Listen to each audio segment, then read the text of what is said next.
Sup nerds, welcome to the Omni4Game podcast, episode 97. I'm Sean, I'm joined with Chris and Brandon as always. Alright, sup guys, this week's Omni4Game recap. We go over both locals as always. We finally catch up on those weekly reveals, and then we hit your guys' comment questions. So if you like this, make sure you like, comment, subscribe, and we'll catch you next time. First topic, locals recap. I will go first for Trinity.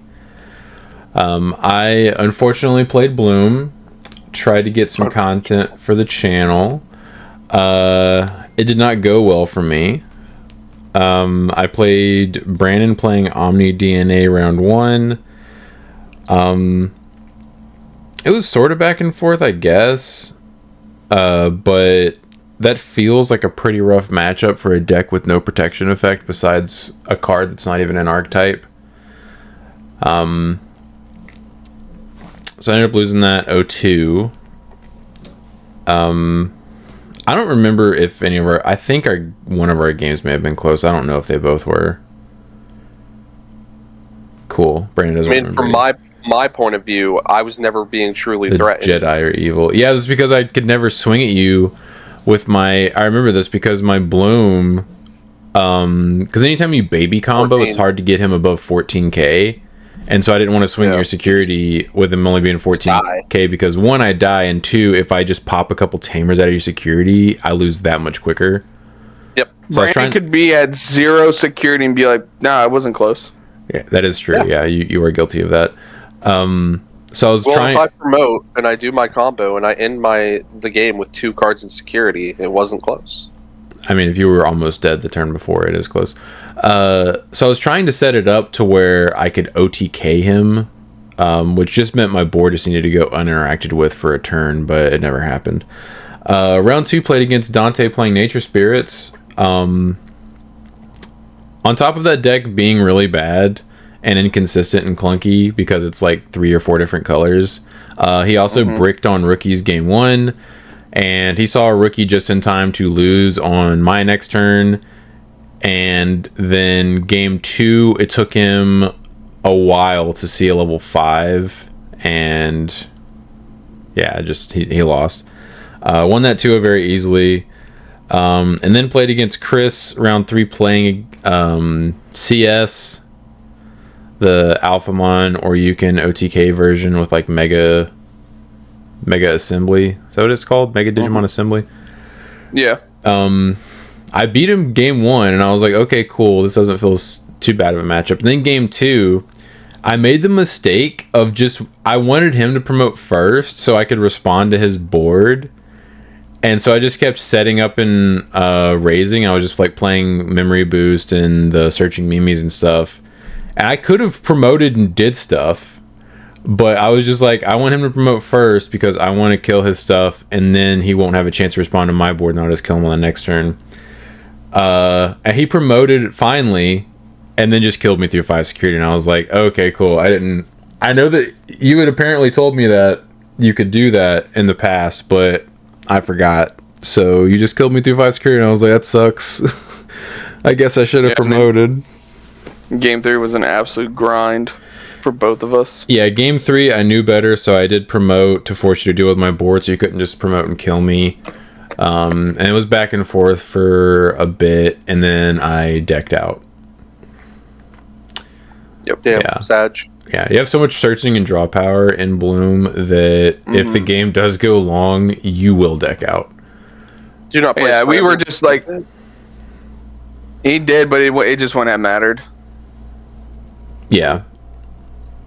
I also it was so back and forth. Like, he'd answer my board, I'd answer his, and we were just trading. I also misplayed and forgot that I drew into a scramble the turn prior. And I should have put it on the field because it would have let me pick one of my blooms back up, because I literally ran out of blooms because I only had 3 in my deck and the last one was in security, and there was no way for me to kill him before I decked out because I didn't have any blooms left. So I ended up losing that 1-2 and then coming in 5th. I'll go next. I had a pretty bad night. My luck was at 0. It was on empty. Yeah, you beat Round me. 1 I played against. Yeah. By luck. round 1, I played against Gamamon. I lost 0-2. That deck is not good for beginners. I had no idea what any of his cards did. If anything, my strategy plays perfectly well into his by having to delete his Digimon with Alphamon, which just triggers all of his stuff. Mm-hmm. Not only that, I bricked on level 3s game 1. I bricked on level 3s game 2. So it took me multiple turns of searching and digging to play cards. Like, I would have to hard play level 4s and hope that he couldn't answer them to try and Digivolve into a line. Well, he can answer them. I was one turn, I almost came back in game 1 or game 2, I can't remember.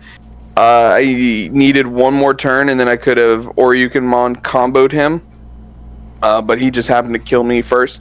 Like, it was crazy. Like, he has like 3 of those option cards set up, and I go into Alphamon and I have to start giving his stuff like minus 5,000 DP. It starts deleting his stuff, and he's like, "Okay, I have an even bigger board now, and I've deleted your Alphamon now." Okay, cool. That's nice. I'm glad that happened. Yeah. So that was awesome. Round 2, I got Ben got down paired and played against me. He was playing puppets, of course. Another pretty bad, I'm not gonna say awful matchup for me, but if I can't kill him fast enough before he starts to establish his stuff, it's gonna be rough. Game 1, hard bricked on level 3s. Game 2, I bricked on level 3s. So I have now had 4 games in a row where I have not opened up any level 3s even after mulliganing. It was pretty rough. Just sitting there, watch Ben methodically take his turns, spam out all these tokens, not kill me, just take his time, having fun. No rush. No rush. I'm sitting here obviously struggling, breathing heavily. You know, mom spaghetti, struggling, hardly able to play the game. Never really mounted a comeback at all. And then round 3, I played against Sean. He kind of talked about that already. Game 2, I had all the pieces in my hand for the combo. I was just missing a second level 6 because I was finally opening up decently. So I couldn't find a second level 4 to really start the loop, and I didn't want to risk doing it and, you know, drawing and not drawing into another level 4. So I just decided to build in the raising area, and I'm like, if I see a second level 6, I should be able to just kill him. Saw the second level 6 promoted at that point. I literally built the Alphamon in the raising area. Yeah. But like, you can't. I didn't want to swing at his security because I know he plays a bunch of like 12k bodies, and I didn't want my Alphamon to die in it because it won't get the extra 3,000 DP. So I promoted the Alphamon, tucked it, Digivolved into another Alphamon. Swung at him twice for 4 checks. He survived all 4, and then just Mega Digimon assembled, or Yukenmon killed him. Game 3, it was just like boxing. You know, we were both just trading jabs. Like, he'd answer my board, I'd answer his. I never really allowed him to have a level 5 on the board, just in case for like Puppet or Zephygamon Ace. There was a pivotal turn, game 3, where I had 2 5s on the field, and I think a 6, and you swung over one of them with Alpha, and if I had any of my aces there, I just win the game on the spot, but I didn't have any of them. Yeah, because his other Puppet and Bloom were in security, and he had already bottom decked 1 Puppet earlier, and I think 1 Zephygamon earlier as well, and I think 1 Zephyga was in the trash. I can't remember, but yeah, he eventually decked out. So I got lucky on that one and ended up getting that, and finished, I'm assuming 4th. We only had 6 players Tuesday, so we only had 3 rounds. You'd have to check, I'm not sure. Yeah. Go ahead, Brandon.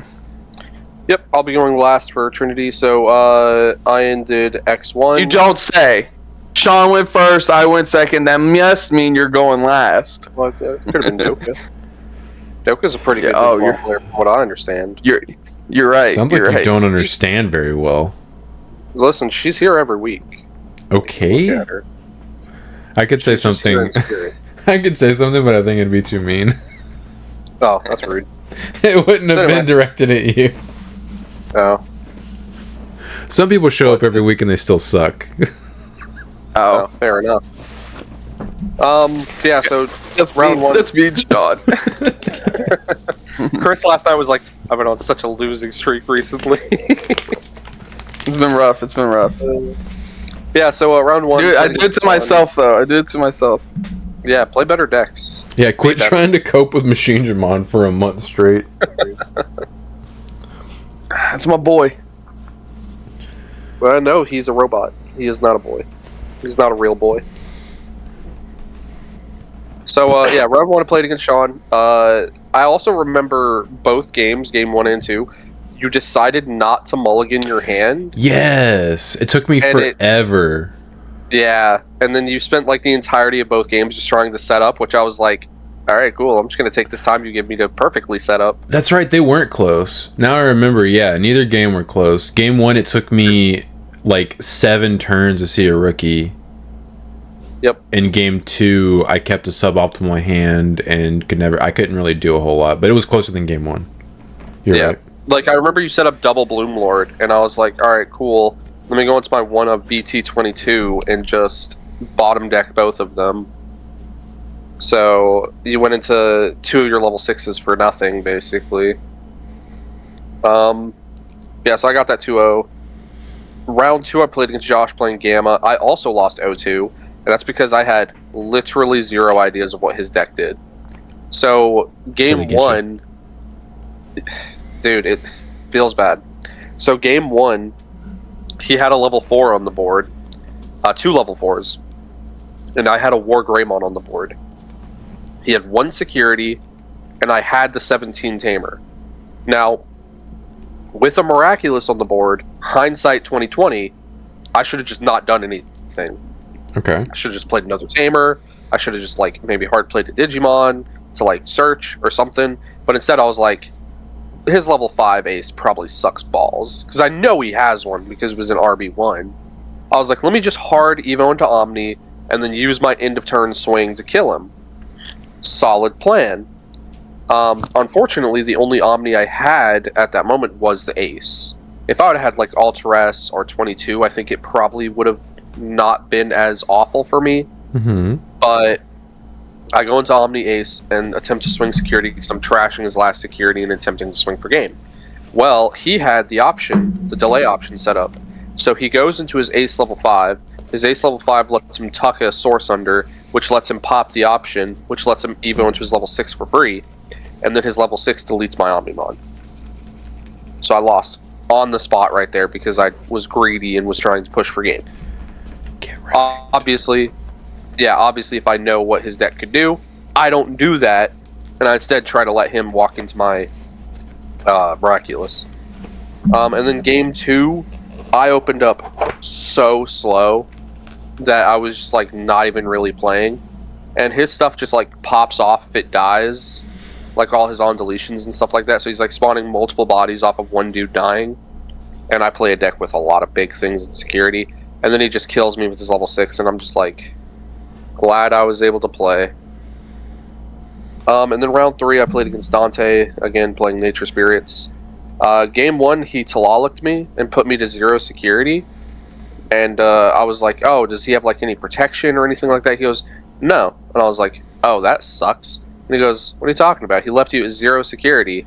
I was like literally promoting my Digimon. I was like, yeah, but I'm killing you this turn. And he goes, what? And then I proceeded to double Alteress him for game. I thought that was pretty funny. So you anime pro-tagged him? No, we'll get to that. We will get to an anime pro tag moment that I had Friday. Oh my dude, I was feeling myself. Sure you were. Oof. Pause. Yeah, it feels good. No pause intended. I was just under the table, just So there's a child present. There's multiple children present. Pokemon's right next to us. Oh, you're talking about TV? No. Yeah, so then game 2 was just kind of more of the same. Except this time he didn't actually hit my security. He never actually got to go into Talalik. So I just killed him. Yeah, that's it. I think I ended in 3rd. All right, and moving on to TBS. I know I'm not going first. I also No, I'm going first. I went X2. I played Galaxy last night, pure Galaxy. He means Grace Novamon. Grace Nova. Yeah, I was playing Grace Novamon. I just wanted to play it with the new stuff. The deck felt really good. Did it? It was mostly pilot error. It was definitely, and there were some definite design flaws. We talked about this with how they designed the top end. Still, I hate that. I hate that so much. I think that's so stupid. We'll get into that. So round 1, I played against Eaters. Again, I don't think that deck's very good. I didn't know what most of his stuff did because I have not actually read any of the cards. I ended up losing that 0-2 mostly again through me and Sean talked about this, my own mistake. I watched you straight up punt lethal game 2. Yes. Yeah. Again, 1 because I forgot the errata had the redirection. So that's how I threw that one. He a lot of his Digimon, not a lot of them. One of the Digimon can stun my stuff. My Grace Novamon's pretty much ineffective if it's just standing there stunned. Can't even suspend for a turn. I also made the mistake of, because I went into Diaboromon and I went to bottom deck as Digimon. I didn't realize it was anytime they would leave the field, they get put off to the side.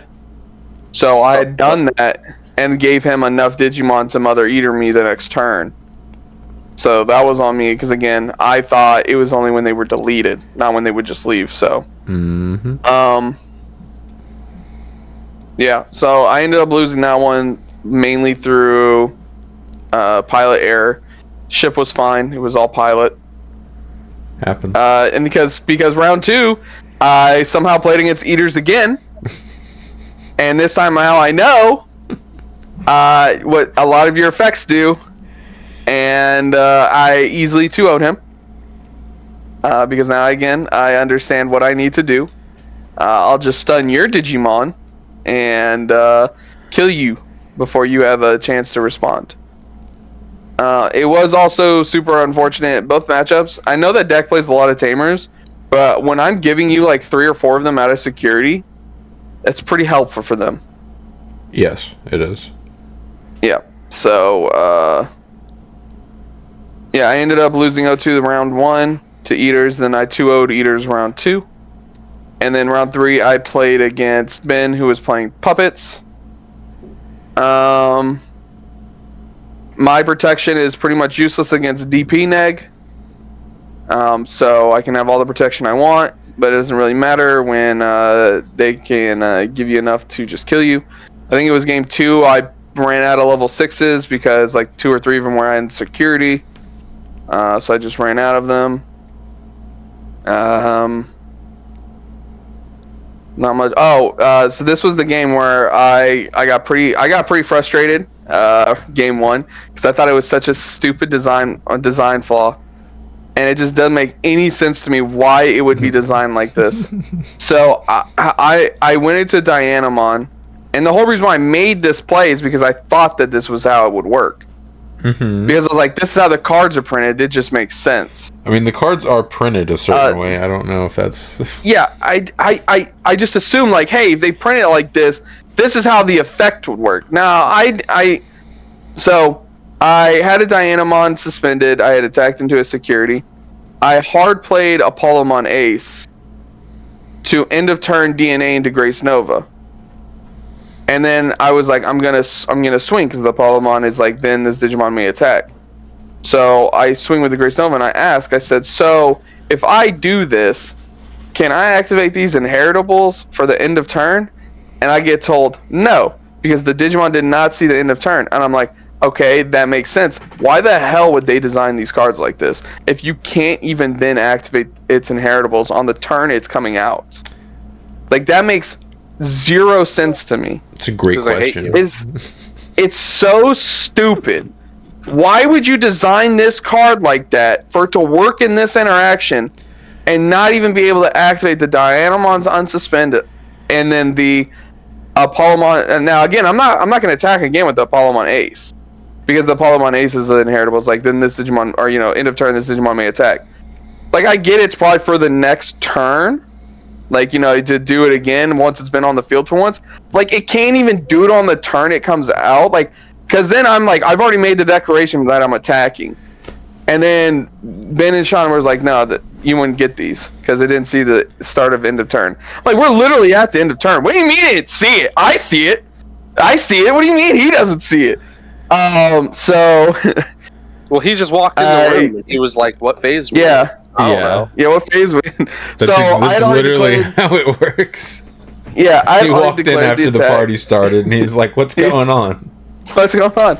So I already declared the attack. I don't think it would have mattered anyways if I had been like, well, I'd rather not attack then, so I have a blocker, because I think he ended up just giving it enough DP to kill it anyways. That really frustrated me and pissed me off. And then Ben has lethal on field and is just taking his time methodically, and I'm like, I'm picking up my cards. Where I'm not going to sit here and do this. I'm not doing this. We'll go to game 2. Like, I have 1 security left, no blockers. You have 4 Digimon on the field. Will you just swing at me, please? Please. So I pick up my cards. Please. That's funny that he's doing that when he always complains that I do that. Yeah, I'm just like, okay. So just I pick up my kill him.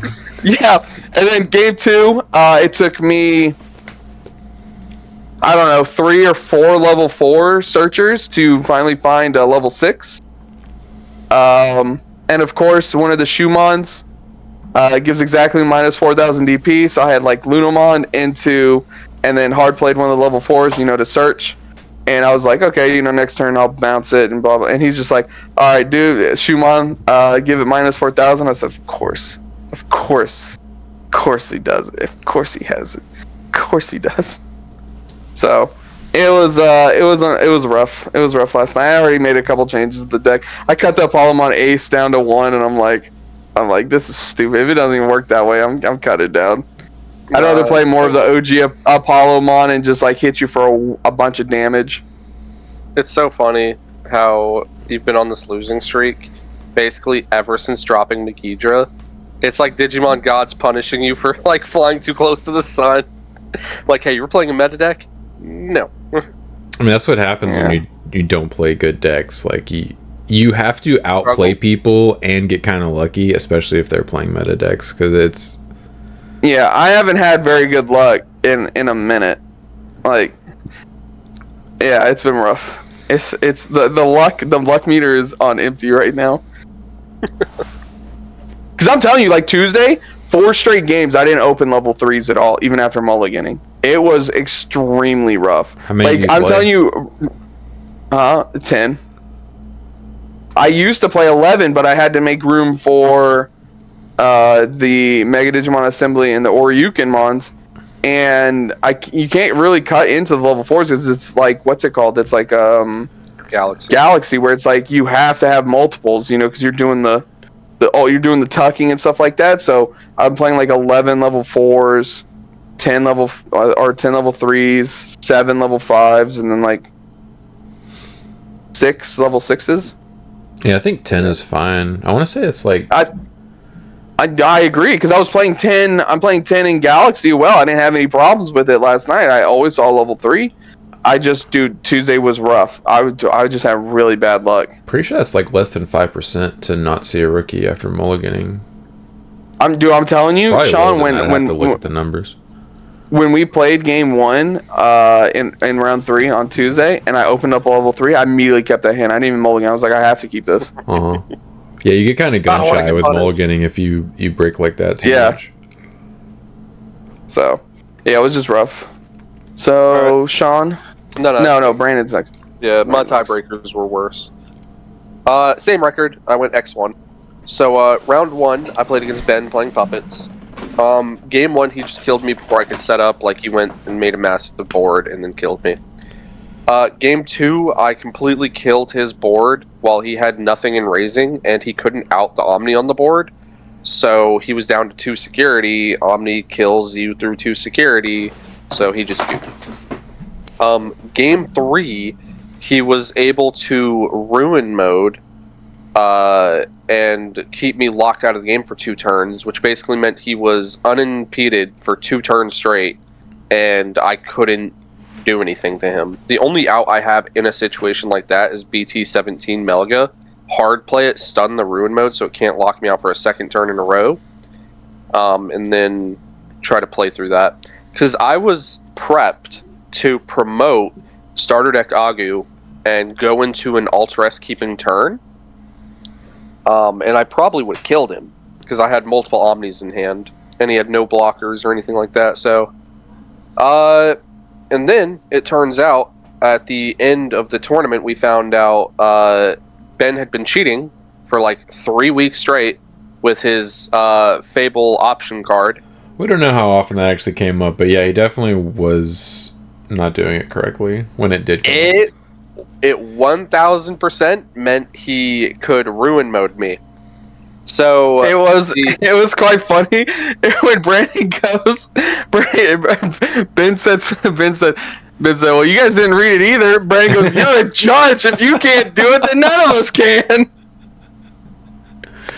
That's why I never assume my opponent knows how their cards work. I always read them for myself if I am unsure. Yeah, it was so Brandon. People make mistakes. People make mistakes. It was so quick. Ben was like, well, you guys didn't read it or know it either. Ryan goes, you're a judge. If you can't do it, none of us can. No, so he immediately cut it for the yellow memory boost immediately after the turn ended. As soon as Josh was like, go ahead. So basically in the turn he went into ruin mode. He had cracked the delay because he thought it was just reduced Digivolution by 3, but he had none of the Tamer on the board. Okay, yeah, he cheated you. yeah, I know. So he was able to Evo into Syndril and keep turn. He literally kept turn because he did the reduction. Had he not cheated, I would have it would have passed turn. It would have put me to 1 memory, and I had Nokia on the board, so I would have gone to 3, and then I had EX4, I'd have gone to 4, and I'd have been able to Omni Ultra-S for turn, keep turn. Mm-hmm. I would have killed him. But because he cheated, he beat me. I don't know, man. He was able to go into ruin mode. Sounds like it's your fault. Apparently. I should read every single one of my opponent's cards. I even asked him. I was like, okay, so because he played it, and it let him play a Tamer like the game prior, and I was like, oh, what does that do? He goes, or I was like, oh, what does the delay do? He goes, oh, I can reduce Digivolution by 3. And I said, damn, that's a really good card. Because I remember we read it in the set review. Yeah, and I remember saying this isn't that good, and Ben messaged me after watching the pod, and he's like, it's really good. I have it in my list, and I was like, all right. It was really it was funny too after like, oh, that sounds good. It was the best one of the ones that we. It was, but it felt like this doesn't seem super great. Yeah, so it was also funny when I lost round 1 to Eaters. I turned to Sean. I said, "This is your fault for not reading any of the cards when we did this review." That's funny. I mean, you lost to the errata. To be fair, in game 2, and you should know what that did. You literally, you had guaranteed lethal on your field, and you were just like, I don't know what errata does. Swing with his rookie. I remember it was. I forgot it's inheritable as well. That's why because he had it under his Digimon. No, he didn't. It wasn't. No, he didn't. Yeah, he did. It was the or not the Eve one, the Adam one. I'm pretty sure he had it on the field. Did he have it on the field as well? Okay, then he had it twice. Okay. But he only had one Digimon on the field. Right. Well, yeah. I could have also killed it, gotten rid of it, and then you safely killed him. Looking at your hand, you had like 3+ ways to get the body off the field and just kill him. And I was at like 5 or 6 memories, so I easily could have gotten dealt with the card and been fine. But I was just like, oh, this is game. So I turned my level 3 sideways. He's like, all right, redirect here, and I was like, oh shoot, of course. So yeah, go ahead, Brandon. Sorry. No, you're good. So Ben's a cheater. Yeah, all of my rounds should have been different. I God. mean, maybe he wins game 3. That was game 3. Oh, read your opponent's cards. So, round 2, I played against Dante playing App. Game 1 and 2, I just kill his 1 stack, and then I kill him. It's real simple. Like, there's nothing about it. Just, you kill their 1 dude, and then they're like, alright, guess I start over. Guess I lose now. Yep. Basically, he was, like, talking to me. He's like, I have to have these 2 card combo to go into his big guy and keep turn. And I was like, too bad you never saw that. Because every time he went into it, he was passing turn. And then round 3, I played against Todd playing Eaters. I got him 2-0. Game 1, I managed to kill all of his mothers when he promoted them. Damn, dog, that's ruthless. I know. He had 3 mothers? Nah, you have 0 mothers. So, I killed them all when he went into them. And I had my board set up to where I had... Yeah, Omni Ace just kind of was like... No. Does nothing. It was Alter S does, because they don't have levels. Yeah. Omni Ace does do something. It Yeah, clears... you'll bot deck one of them, and then delete one of them. Yeah, it clears 2 bodies. Oh, okay. Yeah. BT22 will bot deck 2 of them, and then delete one of them whenever he swings.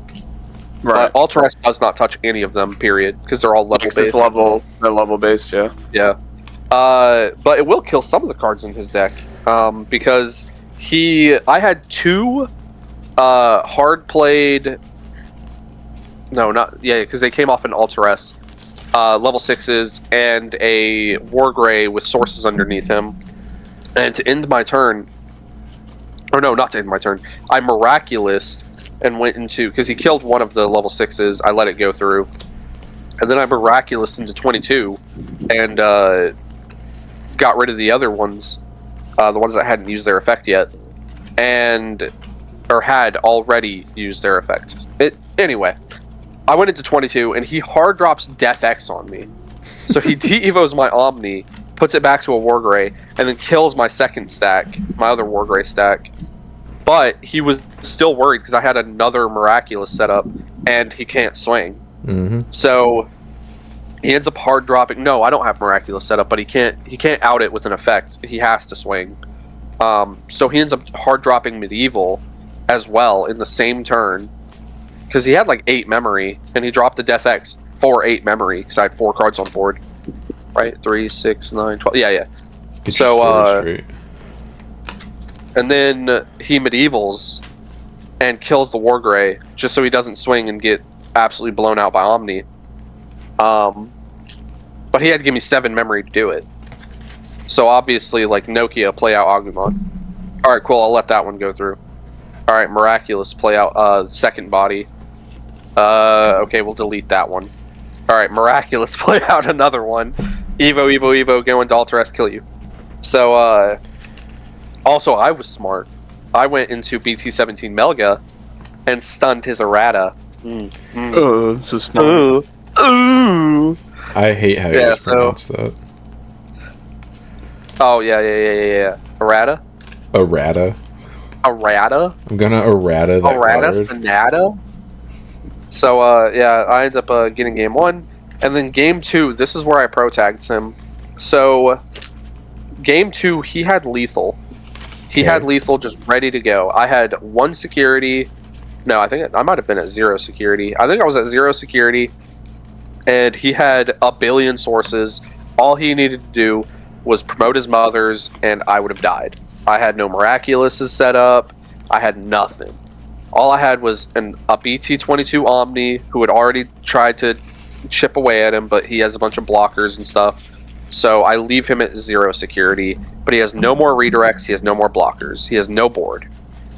So I had on the board that BT22 Omni, and right next to it was an Agumon. An Agumon I had played out to recycle a piece. And I had BT17 Melga in hand and a Wargrey in hand. And I don't have any more Omnis, so I literally looked at Todd and I was like, man, I mean, you have lethal on board. I just gotta YOLO it. So I hard play the Melga, warp into the Wargrey. I literally just pulled the top card of my deck out, it was Alter S, and I just laid it on the table, and I said, all right, Alter S for game. And he just looks at me and goes, yeah, no, you got it. So that was my pro tag moment. Part of the cards fit. Yeah. I've been on the other side of that. It's kind of rough. Well, no, dude, Sean did it to me, and it felt so bad. I can't remember exactly what it was, but I think it was Magna DNA. I've done you were it like, well, I just need like this card, and you just went, all right, here it is, and I was just like, ah. I've done it with Magna DNA ripping a Pyodemon, but I've also It was Gallant X. You literally were just like, I just need to top deck the second Gallant X, and you went. I've done it with Chessmon GX? Yeah, you're right. I've done it with a bunch of different decks. I've done it with Magna X top decking Pyodemon to keep turn and kill. The first iteration of Gallantmon XOTK, Evo into Chessmon GX, top deck Gallant X so I can kill you. I've also done it with EX4 Alter S where I top decked the piece that I needed to finish comboing. Sometimes That's you're forced to do it. Good feeling. It is a really good feeling, but I mean, if you lose anyway, you might as well YOLO it. There's no reason. You might as well just do it. Yeah. There's no point. You either win or you lose. That is how that works. Yes. That is how that works. Also, I think I'm gonna put the black base down. I appreciate the EX4s being able to like constantly search, but good lord, them top decking everything, and I'm playing so many of them, feels real bad. I guess you forgot how that felt. I mean, I knew it was a downside that was going to happen, but when 95% of the rookies I see in a game are not the BT22 stuff, but are instead the EX4 stuff, it starts to feel real bad real quick. So, I'll probably go back to red base. Dude, look how many of these guys I have. I hate that card. I hate it. Every time I open that tournament pack, I'm just like, please don't be this guy. It's that guy, and I'm just like, ah. He's the most pulled. I just went through all of them. That's the most I have by far of any of those cards. 100%. Overprinted the hell out of that bad card. Yeah. All right, Sean, how did your last night go? So I took Diaboromon. Limited testing. I basically just go fish against a sim this week a little bit just to feel it out, and I liked the list enough to where I was like, you know what, if I can borrow the erratas and the other Dia cards from you guys, I'll give it a shot. Very last minute. Yeah, I messaged you guys at like 5:15 when like locals is like it starts at 7:15, and I was like, yeah, no, it was like 5:30. You're probably right. Yeah, it was pretty late. I show up to pick up Chris at 6:30, and I thought, oh man, I'm running a little bit late, but it's all good. I show up, Chris still has his boobies out. He ain't even got a shirt on, and he's just over there getting ready and stuff. And I'm just like, what are you doing? He's like, well, Sean got him to get picking up all these cards. It wouldn't have been as bad as it was if, as soon as I got home, we had to load a couch into my dad's truck and take it to Brandon's house to drop it off there, and then I had to come back home, shower, and then I like get out of the shower. I had a little snack real quick before, and then I look at my phone. It's like 5:30, and Sean's like, "Hey, I need these cards," and I'm like, "Oh God!" Well, I appreciate it. It's a good thing though. It's a good thing though, because I had just recently like looked through some of the bulk, so I knew exactly where the Dia deck was because I just kept the entire thing together, and the 22 cards I knew were right away, so it honestly wasn't too bad finding them all. Okay, well, I appreciate it either way, because I definitely waited till last minute because I honestly wasn't sure what I was going to play, and I was like, you know what, screw it, I don't want to play Bloom again. I'll just play Dia if he has the stuff. So I ended up taking Dia, and I brought my tokens. The best tokens. Yeah, a little slowpoke. So what happens is I have 5 of these slowpokes, and then if I get more than 5, it's Sabrina's slowpokes. If I get more than 3 of those, they turn into slow bros. They just slowly get stronger. Yeah. I got Sabrina's slowpoke out a couple of times, and they're against Dante.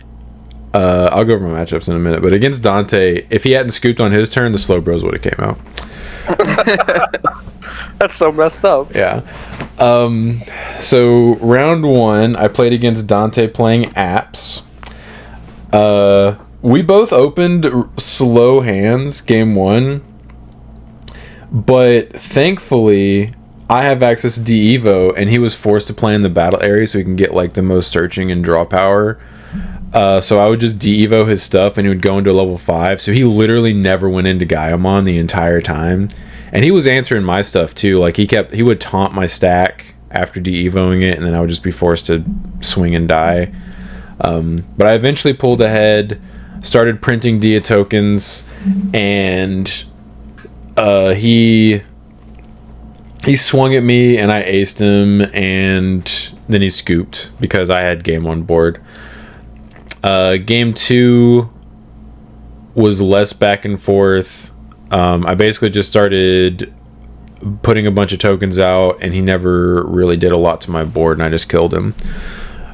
Round 2, played against Ben playing puppets. Did he cheat you too? No, it's a funny story though. Let me pull this up. Not ranking. Match history. Game 1 was very back and forth. It took like 25 minutes. Actually, it took like 25 minutes. I eventually outgrinded him though, because I have access to D-Evo, so I kept D-Evoing his Kaguya, and if you get rid of their Kaguya, they just kind of fall apart. Yeah. So I eventually outgrinded him, and he scooped because he set up a board where he was like, I think he was just like, hopefully I can survive. He had 3 security left. And I swung generator token, and I was like, all right, D-Evo the Kaguya, and he just scooped because he's like, oh yeah, I forgot you could just do that. So I ended up winning game 1. Game 2, he opened slowly. I think he was missing a level 5. And relatively early into the game, he just hard slammed a Kaguya and gave me like 8 memory. But The old angel strat. yeah, which honestly wasn't that bad, and it actually made it very annoying to deal with. And this guy being mandatory is honestly really bad. If he were optional, he would be so much better. Like the ace. The ace you can pick when you do it. Like the ace being optional makes it really good. This guy being mandatory really sucks. I'm sad that they made him mandatory. Because he always had something next to the Kaguya for like most of the time. So like it took me forever to get it off the field. I finally killed it after a couple of turns, but it wasn't easy. Even though he gave me 8 memory, which was kind of frustrating. Like I feel like a good deck would just be like, okay, kill that guy because you gave me 8 memory. Yep. Yeah. I mean, I could have just hard played Omni and called it a day. Yeah. But I ended up killing him anyway. But at one point during game 2, Josh was sitting to my left. Ben played the delay option, and I was like, and he just passed turn. He played it to pass turn and didn't do anything. And I was like, what does that do? And he was like, it plays in a reset or a Shuon. And I was like, oh, okay. So he just didn't have one in hand.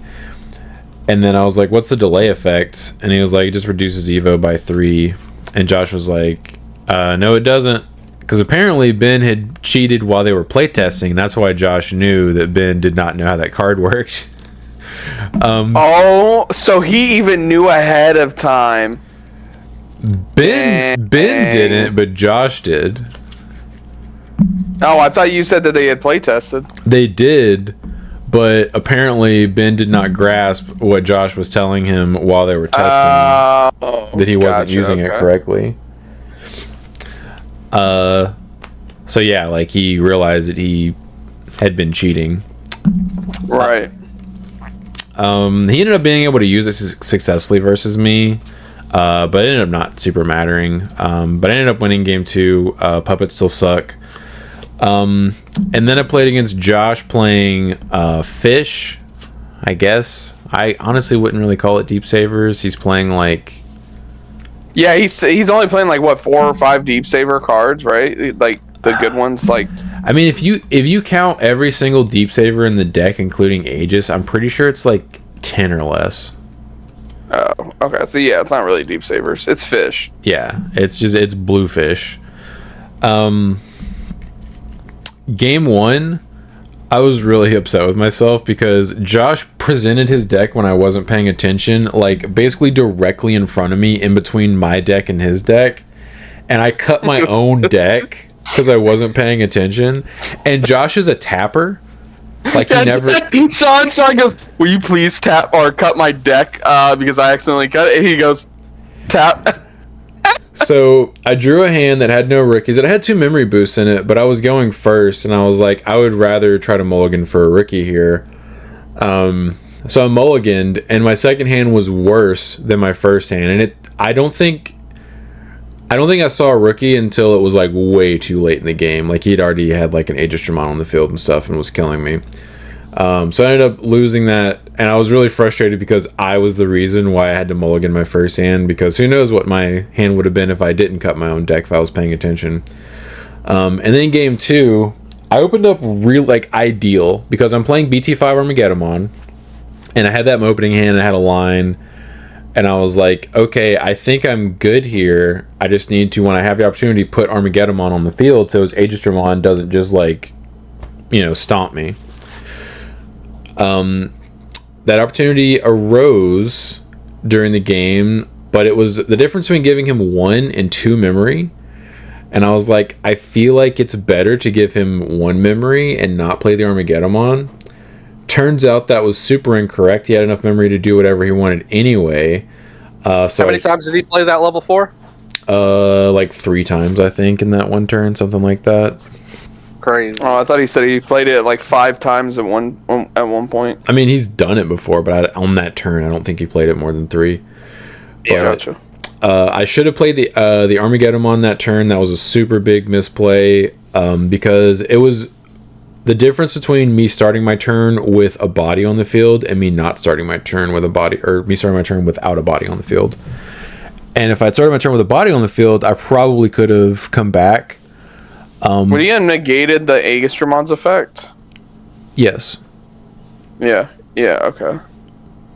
Because it doesn't gain its immunity until the memory's on your side? So if they maintain turn, but when they usually when they evo, they're passing turn, and they pull turn back. So like he would not have, he would not have. He just wouldn't have gotten the Wind Digivolving effect, and he wouldn't have been able to play back out. He wouldn't have tried to bot deck anything, and he wouldn't have gotten to play back out his Ace Metal Seedramon, which that is what ended up getting rid of my body for good, because I did have a protection effect.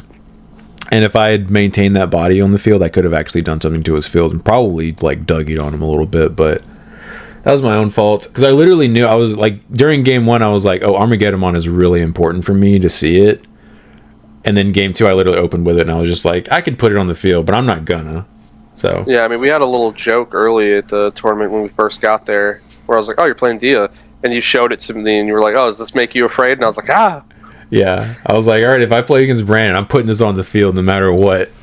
Immediately, Brandon goes to the binder and puts in BT1 Omni. He goes, "Go ahead, see if I don't blow up your whole board." That doesn't do anything. I mean, does nothing. Yeah. Ace is better than that. The Aces is only out in the deck. I'm pretty sure he has to hard play it.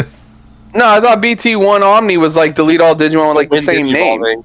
Yeah, he does say that. Oh, I'm talking about if you didn't have the Armageddonmon on the board. Why the hell would he play a worse card? No, I just thought it would be funny. It'd be like he's like, I'll just delete them all. No, I'm not here. Dog, Omni Ace does that, but more. Because they're all level 6. It's not as funny. I worry about you sometimes, you know. As you should. Why you have a losing streak. Yeah. Just play a worse card for the memes, even though it just auto loses the matchup anyway if they have Armageddon on the field. Anyway, so I ended up losing that match 0-2. And both games felt like I was the reason why I lost. 1, because I cut my own deck, and 2, because I should have put the Armageddon on the field and I would have actually like had a chance. So it was kind of frustrating for me. But I ended up coming in second. I only lost to Josh, who ended up coming in first and winning. Yeah. God, dude, my tiebreakers were so butts. Yeah, maybe you should read your opponent's cards. Ah, dude. I would have played you round 2. Yeah. Probably. And even despite the Armageddon, I can still play through it. It's just I don't get to clear your board as I do. Like, if I have Alteress, he still gets his end of attack. So I can go into more of them, and I can just keep doing it. You have to maintain turn. Yeah. If you don't maintain turn, I get to touch you. Yeah. Well, how dare you? Don't you go around touching. Also, I play aces, so, like, if you swing at me, you're not immune. That is fair. But yeah, I'm gonna, after playing against the Aegisramon deck, I'm gonna make a couple of tweaks to my list and play it again on Tuesday, and if I like it, I'll end up putting it on the channel. I still think you should put the Bloom Lord content on the channel, just cause. I'm sure you do. And now that I remember, my match versus you was basically me sitting there twiddling my thumbs. I have no reason to post that match. Hey guys, here's this Bloom Lord content. Watch as I sit there and brick on rookies for 7 turns. No, just rename it to Omnimon content. You guys want to watch this sick CS deck? And then put it behind the paywall so you can't watch it. Obviously. If it's versus Brandon, it's behind a paywall. Always. Alright. Oh, and then to mention real quick, they did announce a new ban list. We were talking about, before we talked about what cards we wanted, we would suggest commenting what cards you guys want to see banned, and then we'll talk about what we want to and what you guys want to next week on the podcast. Yeah. Before getting to live react to it on the 23rd. Yeah, put in the comments what you guys either want to see or what you think will happen. And then next week we'll go over our thoughts, and then we'll also go over the comments as well. And then on the 23rd is when the ban list is going to get announced, and basically it's always been like 1 o'clock in the morning, I think. And that's 3 Saturdays from now, so we'll be able to live react to that. We just have to not get on Facebook for like an hour or 2, and then we'll be able to do it. Yeah, so we're thinking just hope that we just see Omnimon, Melga, Miraculous, Nokia, like everything. That'd be so funny if they hit Miraculous. How mad would you be? Oh, dude, I'd stop playing the game. That's literally the best card in your deck. Yeah. Like, oh, you're playing aces, I can just blow up your body and not have to worry about it anymore. Yep. Suck it. And especially since it lets me Evo into any of the Omnis, so I can go into the Omni without the overflow on it. Feels good. Yeah. It's pretty nice. Yeah, so in case you didn't get it when Chris said it, and then you didn't get it when Sean said it. Yeah, say it a third time for the people in the back. Yeah, for the people in the back next week, we're going to go over our predictions and our thoughts, but you should also let us know your prediction and your thoughts, and we'll talk about it. And then we'll live react to the ban list when it comes out. Yes. Also, once again, revisiting my tokens. So, I love the names of these attacks. Like, the first one is Spacing Out. Isn't the other one, like, Lounging or something like that? Sabrina's is Lazy Attack. The regular Slowbro is not really. It's got a Pokemon power called Strange Behavior, but Sabrina's Slowbro is my favorite. His first attack is Nap Time. Nap Time. And the last Slowbro is Japanese, so I don't know what it says. Yeah, I was telling Chris Friday, I was like, these are a morale booster, dude. Like, even when you're losing, if you're just looking at a couple of these sitting on your field, it just makes you feel better. Yeah, you're like, this is nice. It's like looking at a cute dog. Alright, weekly reveals. We have All-Star BT14 Balmon for the regional. That's pretty funny. Yep, very funny.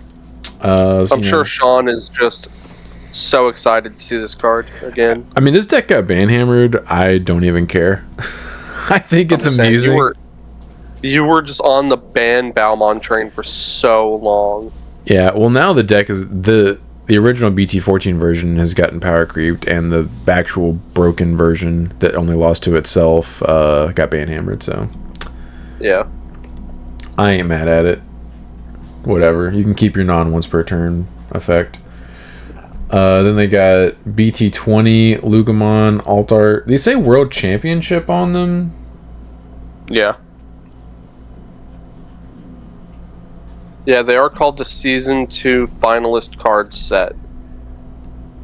They say regionals though.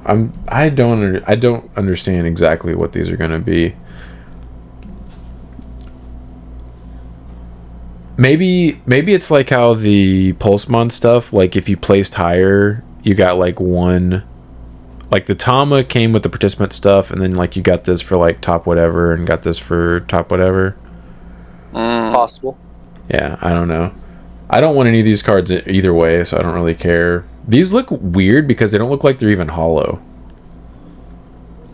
Yeah, that's kind of strange. Yeah, they don't have that border you'd expect. Yeah.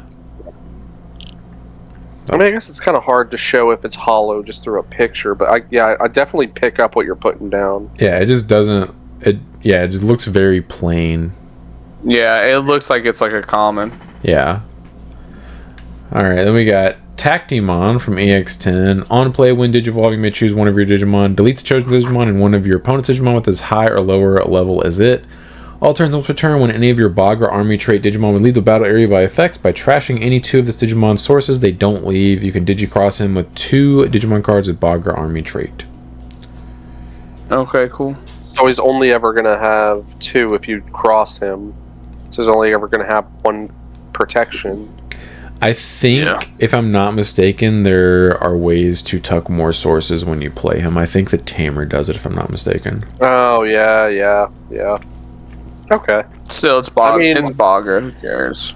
Yeah, unless they get like a true blue WinCon. Like, what are we doing here?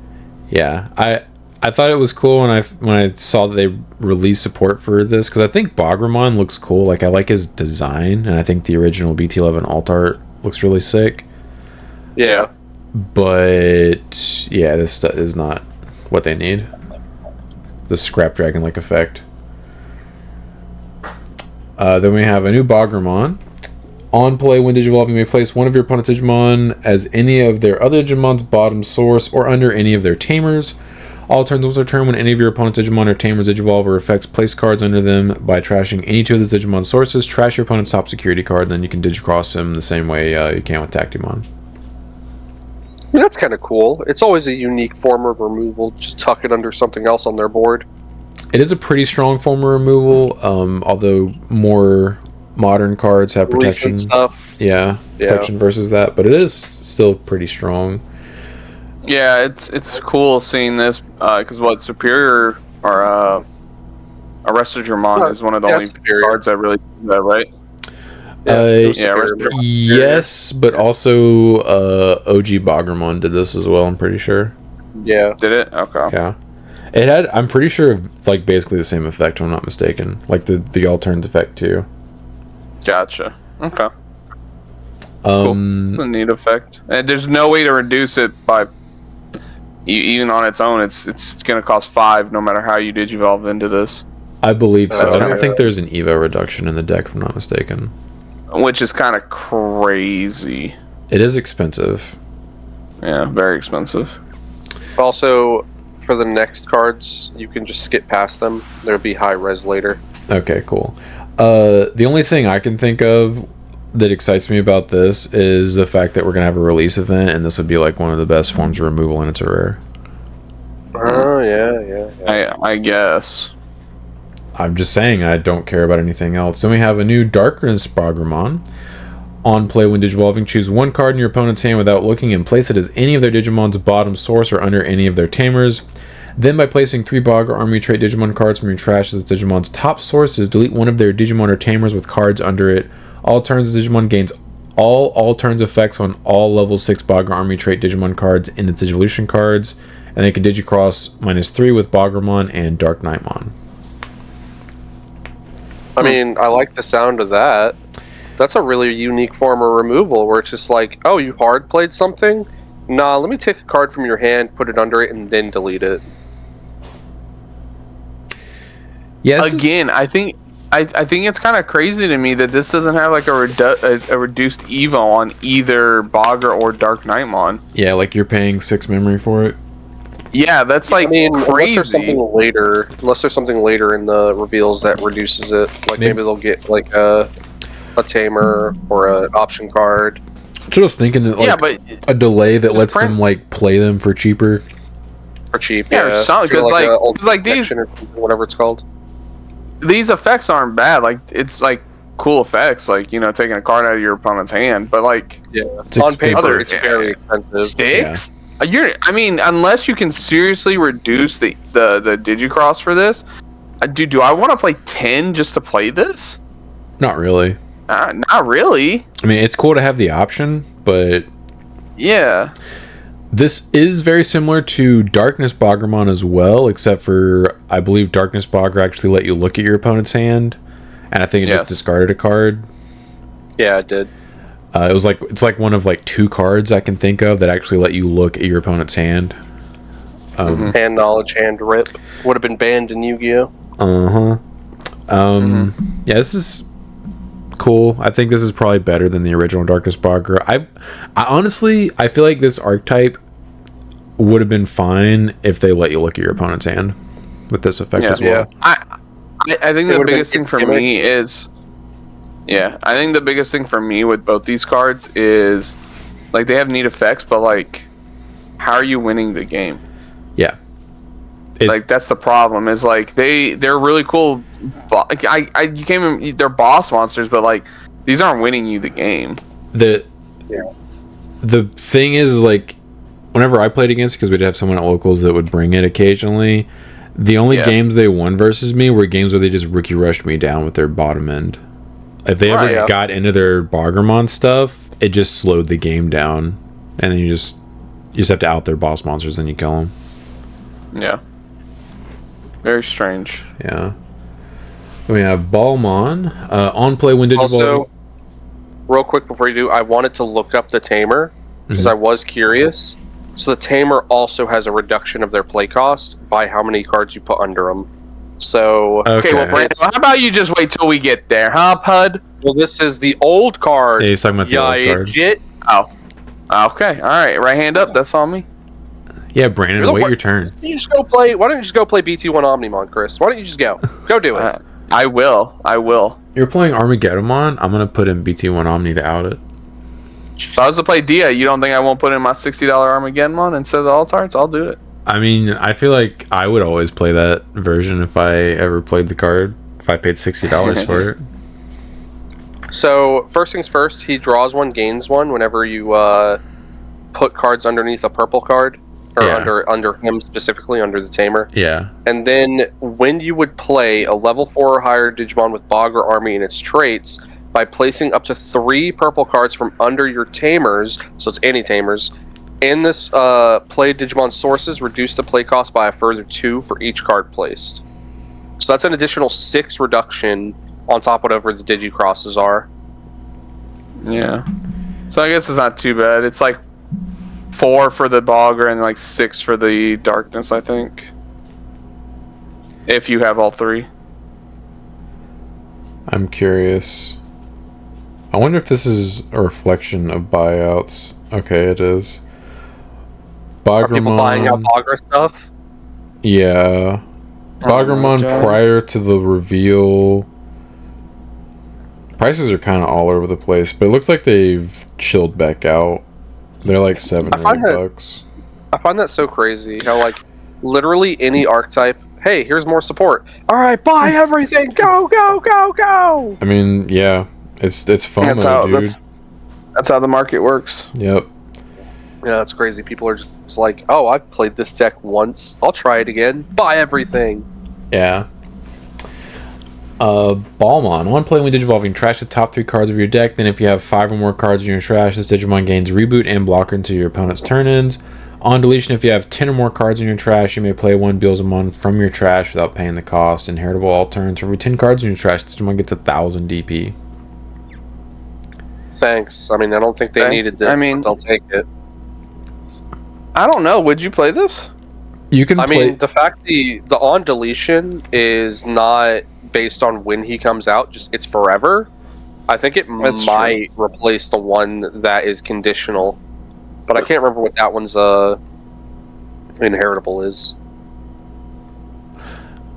I would replace I think it's the BT10 Balmon that has the same on deletion. I would not replace the conditional one. I think this guy is... See, the BT10 Balmon, if it is the right one, doesn't have a when digivolving effect. It's a, like, when attacking, you can trash cards. This guy being when digivolving could potentially let you keep turn and stuff. So I would rather play 2 different Balmons that have the when digivolving, you can trash 3 cards. Right. Okay, you said it was maybe BT10? I believe so. That's the one that has the same on deletion. It is BT10. Okay. Yeah. So it's when attacking, trash 3, and then on deletion if you have 10 or more play Beals. Yeah, with no inheritable. I would just replace that one with this one. Do they even play that one? I do. I think they were just playing starter deck with Ball X. Nope, I did not play it. Well, I don't know. It's been a while since I've seen somebody actually play Beals. Ben hasn't picked it up in a minute. He revisited after because whenever me and him like built each other's decks, I remember you guys did that little experiment. Yeah, I'm pretty sure I convinced him to cut all the Ball X's in it. He was playing the same level 8s or level 5s that I was. Okay. Yeah, I mean it's a good card.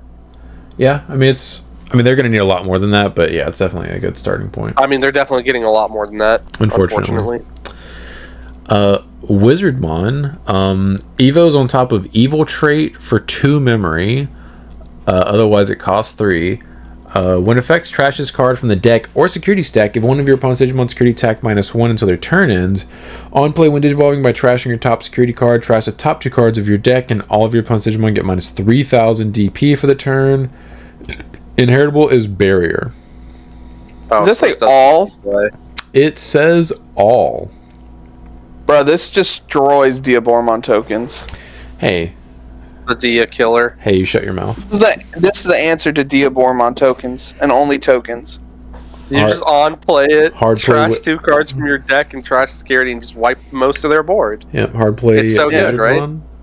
It's a little baby... Imagine just having the memory to do this, and it's just a little baby ruin mode. Yeah, just a little baby ruin mode. Yeah. That's a pretty strong effect. It's not premium DP, but yeah, it's pretty good. Unfortunately I don't think this sees play. Maybe in the Witchenly deck, like we were getting some Witchenly stuff a while back. It costs 3 memory. Yeah, exactly. You could play this in Bale's. Kintaros? I don't know. Okay, next card. Yeah. Kintaros and Beals. Because it trashes security. It costs 3 memory. I would not play it in a deck that made me pay 3 memory for that. Yeah. I agree. Empmon. When this card is trashed from the deck, you may delete one of your opponent's level 4 or lower Digimon. Start of your main phase, trash the top 2 cards of your deck. Inheritable, your turn, plus a K for every 10 cards in your trash. If it didn't have that start of main phase effect, I was like, ew, I don't know if you'd play this, but the start of main phase effect isn't bad. Yeah, I mean, at least they can't on-play it and do it. Because, again, they have ways to float into Impmons. Yeah. And he has a 4 to hard play, so he's definitely not ever being just hard slammed. He's definitely the imp you put in raising. I don't know how I feel about this guy. I don't know if he would make the cut. I don't know either. That's what I'm saying. The level 3 slot is already like pretty tight. I mean, there's the one that I would cut if I were to play this guy as a starter deck one, but I don't think it's worth it because it should be on play starter main. The fact that they were too scared to do that is the reason why. I would probably try to find room for 3 to 4 if it was an on play and starter main. Yeah, because then it's like at least when you recur it, it's getting milling 2 more cards. Yeah, they were scared. I agree with you, Sean. It has the cool like starter main. Like if you promoted this, like okay, neat. But like anything after that, it's all downhill. The other Mmons are just have way better effects. Yeah. Also, his mill would almost certainly be blind if you just promoted him. Because I know one thing is, like, they always use, like, Iron Mako to set their deck and then mill. Whereas with this one, you're just promoting and blind milling. That is also a good point, Brandon. Yeah, it's always going to be blind milling. I don't think there's an actual way for you to set the top of your deck, because, like, if you scramble, you would draw it for turn. You'd have to, like, double scramble. And at that point, you're wasting resources just to get, like, one card. Yeah. Yeah, so this is not what they needed. They need a searcher at the rookie level, but they just won't give us one for some reason. The deck's already consistent enough once it starts going. Oh man, it's Copemon. Yep, that's what I'm calling him. Copipemon, which seems a little inappropriate, but on play, reveal the top 3 cards of your deck, add 1 card with the Atmon trait, 1 card with the Leviathan trait among them to the hand, return the rest to the bottom of the deck. Links for 1 plus 2k, and then when attacking by trashing one of the Digimon's link cards, you may return 1 Atmon trait Digimon card from your trash to the hand. Is this like Leviathan support? Is he Leviathan? No, he's not. Oh. Leviathan, I'm pretty sure, is the secret. Oh, ew. Yeah. Exactly. You know what? I mean, that card seems cool for Atmon fans again. I mean, I guess it's okay. It's a searcher, and it's a recursion effect. So, you know, Atmon fans, you guys are just eating. This is the really third are, and I prefer if you didn't. I'd prefer if you left the table. Yeah, I'd prefer if you weren't in the restaurant. Because, like, I know a lot of people were like, before Atmon cards were in the game, were like, oh, you think we're ever going to get Atmon stuff? Like, when do you think it's going to happen? And it's just been 3 straight sets. Yeah. Taking up compounding. Taking up 2 secrets and a super. Yeah. Actually. And it's like compounding. Yeah. To the point where it's been, like, we're already in a year where our sets have been pretty mid-tier. Like, we haven't had a set that just propels everything to a new level. Mm-mm. And it's just like, and now I have to constantly be looking at these Liberator cards and these Atmon cards, just flooding sets. Yeah. I'm glad you guys are eating. I'm not eating. This guy's trait is wallpaper. Ew. Well, actually, you know what? I'm eating. I think Sean's the one who's been starving for months. I'm pretty hungry. Gonna be real. Cabemon, who cares? Security at the end of the battle, play this card without paying the cost, and then the link effect is when attacking by trashing one of the Digimon's link cards, de-evo one of your opponent's Digimon. Seems alright. Yeah. I mean, another security Digimon, awesome. Yeah, yet another one. That name. Jamming Retail. Your turn once per turn when Digimon gets linked. If you have 1 or fewer Tamers, you may play 1 Tamer card with the Leviathan trait from your hand without paying the cost. The link effect is all turns when any of your opponent's Digimon suspend by trashing one of the Digimon's link cards, draw 1 and gain 1. Huh. And I think is it Mayunumon? Mayunumon? Whatever. Your guess is as good as mine. Yeah. I mean, it seems okay. Yeah. At least these cards haven't been bad. I don't care. I mean, we're not gonna play them, but yeah.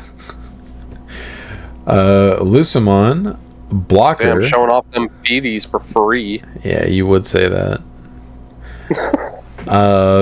Breeding effect. When Digivolving, this Digimon may move, which means promote.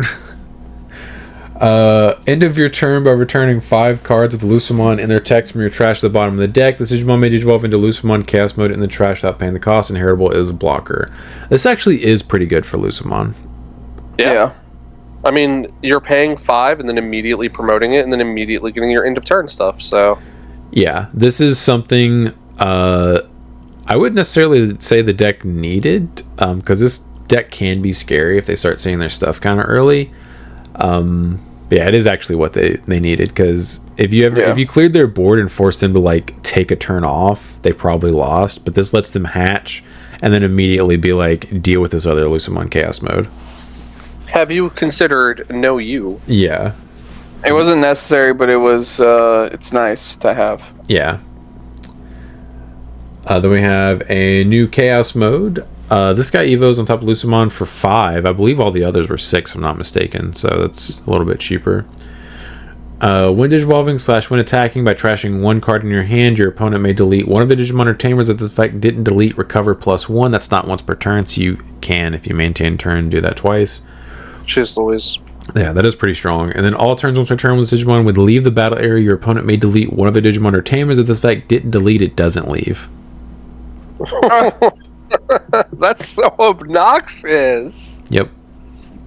They can just play this in 7 Great Demon Lords too. Thank God it's a play cost 13. It does not have an on play. I'm just saying. Because they're not. They're not battle area. They're not playing.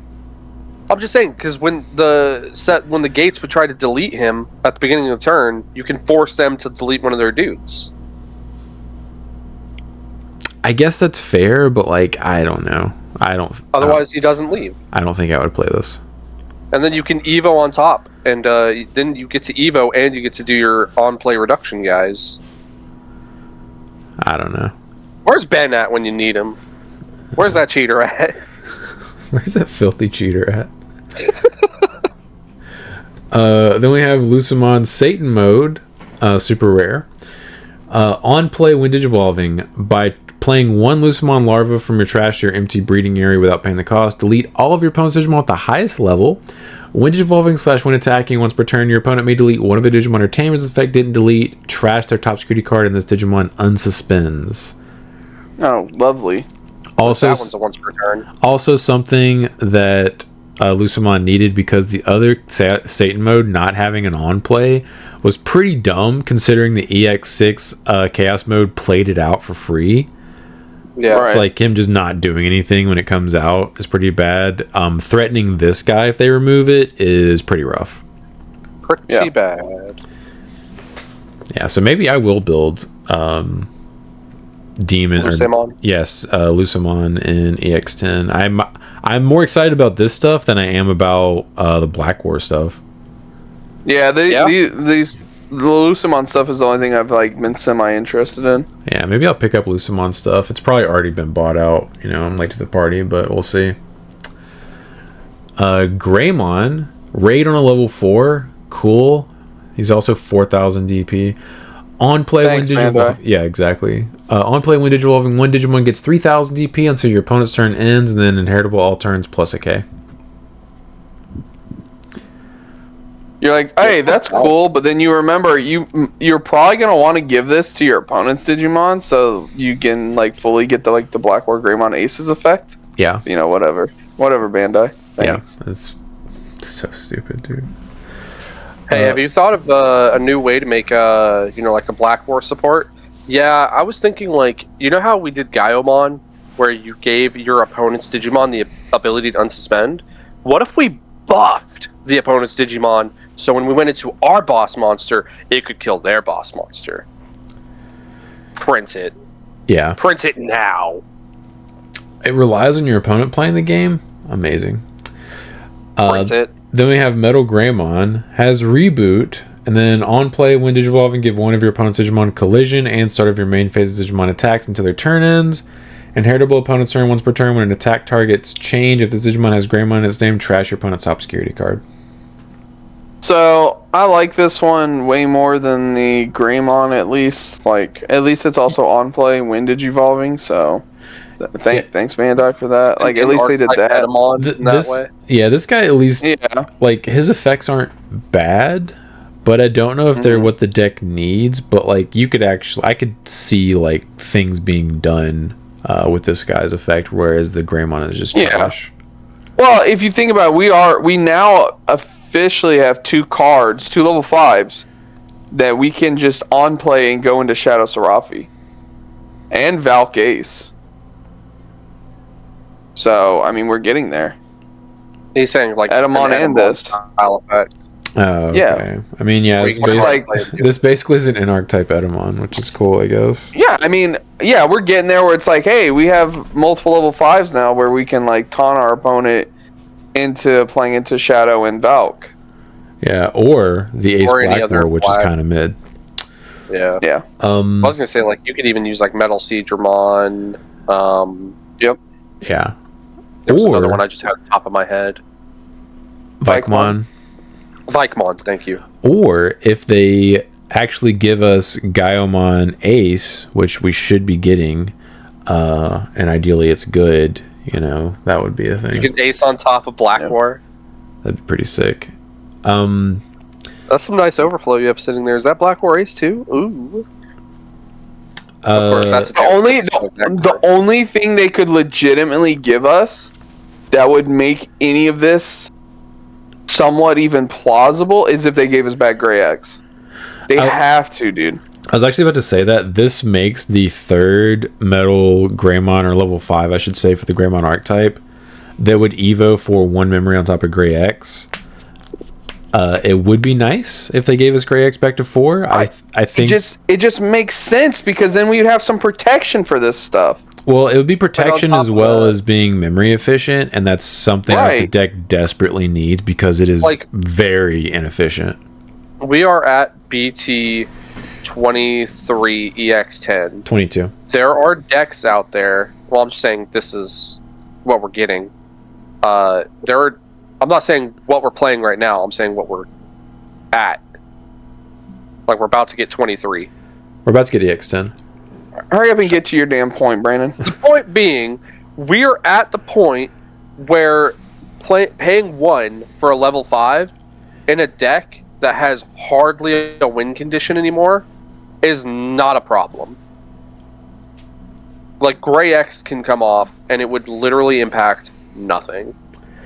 I wouldn't go as far as say it wouldn't impact nothing, but I would say it would give people a chance to actually cook with Greymon Tribal, and get dog walked by whatever their opponents are playing at locals. We have some pretty decent cards around that strategy that would be like, hey, cool, like the Agumon, the Greymon, and then like this, like we'd be gaining like 2 memory. Trashing one of their security and possibly getting rid of the monster they're swinging at with us, you know. So it's like, it's stuff that's like, okay, I can see what they're trying to do here, but like, we need Gray X. We need that card so we can, like Sean said, be more memory efficient when playing this deck. Yeah, yeah. Because otherwise it takes way too much setup, and then by that point, like your strategy is not strong enough to combat with your opponent after you've had that many turns to set up. And, you know, while we're at it, like, just go ahead and give me, Guru X, too. I mean, all right, next card. Yeah. Anyway. Next card. Then we have Skull Satamon, blocker. Rule trait has Fallen Angel type. When Digivolving / on deletion, not once per turn. If your opponent has 10 or fewer cards in their trash the top 3 cards of both players' decks, then delete one of your opponent's level 3 or lower Digimon. If your opponent has 10 or more cards in their trash, add 2 to this effect's level's maximum. Inheritable when attacking once per turn, Digimon gains hero attack +1 for the turn. If your opponent has 10 or fewer cards in their trash, instead, trash the top 2 cards of both players' decks. I hate when they word cards like this, but yeah. That seems okay. I'm just glad they're giving us more mill cards, more mill deck, you know? We're going to get to the point where we can start milling our opponents out. Let's go. I mean, that's already been a strategy. Yeah, I was about to say, I know, but we need more. Mill was already a thing. More. Yeah, like this one. Yeah, then we have Creepymon. Also has Fallen Angel type as a rule. When Digivolving / on deletion, delete all of your opponent's lowest DP Digimon. If this effect didn't delete, trash their deck's top 5 cards. When attacking, if your opponent has 10 or more cards in their trash, you may play 1 red or purple 5,000 DP or lower Digimon card from your trash to your empty breeding area without paying the cost. End of your turn, Digimon may attack. Yeah, that's what I'm talking about. We milling out here, boys. I guess. I mean, this seems really weird. Also, this does not work in Demon Lords because it does not have an on tag. Definitely doesn't. Yeah. Yes, it does. It says 7 Great Demon Lords right there. You're not wrong. This feels like it should be a rare, but it's actually a super. That's crazy. Ew. Yeah. That means he's probably definitely getting an alt art. Well, he honestly seems like the Chaos X. Like, I feel like he might not get an alt art. He might not get one. Yeah. He might not get one. I don't think he deserves one. Then we have Pagumon. Your turn once per turn. When your opponent's deck is trashed from, draw 1. Cool. Bad. So you're gonna deck out before your opponent. This is so bad. I like the one where somebody photoshopped the little The yellow guy. goldfish. One of the goldfish crackers. He's the snack that smiles back, Sean. It is. That's funny. This feels like a Black Tama to me, like how it's like really mid. Yeah. But guys, when you mill your opponent, you draw an extra card. Yeah, you draw a card pretty inconsistently. It's so cool. Then we have Rena. We've already seen these, but you know it's cool to revisit them. Yeah. It's cool. Then we have Devimon. Start your main phase. When Digivolving, your opponent has 10 or fewer cards in their trash. Trash the top 2 cards of both players' decks. Then if they have 10 or more cards in their trash, you may return 1 card with the Fallen Angel or Undead trait from your trash to the hand. Inheritable when attacking. Once per turn, trash the top card of both players' decks. See, look at that. You could draw a card with your Tama now. You got me. This feels like slightly better Bogromon. Like the way that they're constructing this archetype. Yeah. And that doesn't mean anything because Bogromon sucks. Or not Bogromon, I'm sorry. Barbamon. Okay, yeah, I'm picking up what you're putting down. Yeah. Here we go. God. Metal Siegramon. Hand main. If you don't have any Digimon other than Digimon with Dark Masters in your text, you may play this card with the play cost reduced by 5. At turn in, delete the Digimon this effect played. On play, when attacking, one of your opponent's Digimon and one of their tamers can't suspend until their turn ends. All turns Digimon can only Digivolve into a Pokemon. On deletion, if you have no blue face-up security cards, place this Digimon face-up as the bottom security card. And the security effect is... This is crazy. I thought that was an inheritable. If this card was face-up, you may play 1 level 5 or lower card with Dark Masters in its text from your hand or trash without paying the cost. Yeah, these cards are bad. Every single one, Sean, you don't have to read any more of the Dark Masters. They all do exactly that, except for their on play when attacking. I kind of didn't want to, so I'm cool with that. Oh, look, plants.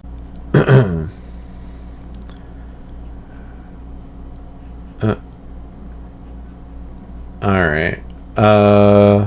These That's have the high... best you're gonna get for those. Yeah. Are you sure? Yeah, positive. We're about at the bottom. Oh, I could have sworn That I saw Myotis is them. the last one. Okay. Piedmon. On play when attacking, delete one of your opponent's unsuspended Digimon. Cool. The alt arts are really cool. All their effects are bad. Yeah. Then we have Deucemon, as in taking a deuce. This takes up a secret rare slot. Thanks, Bandai.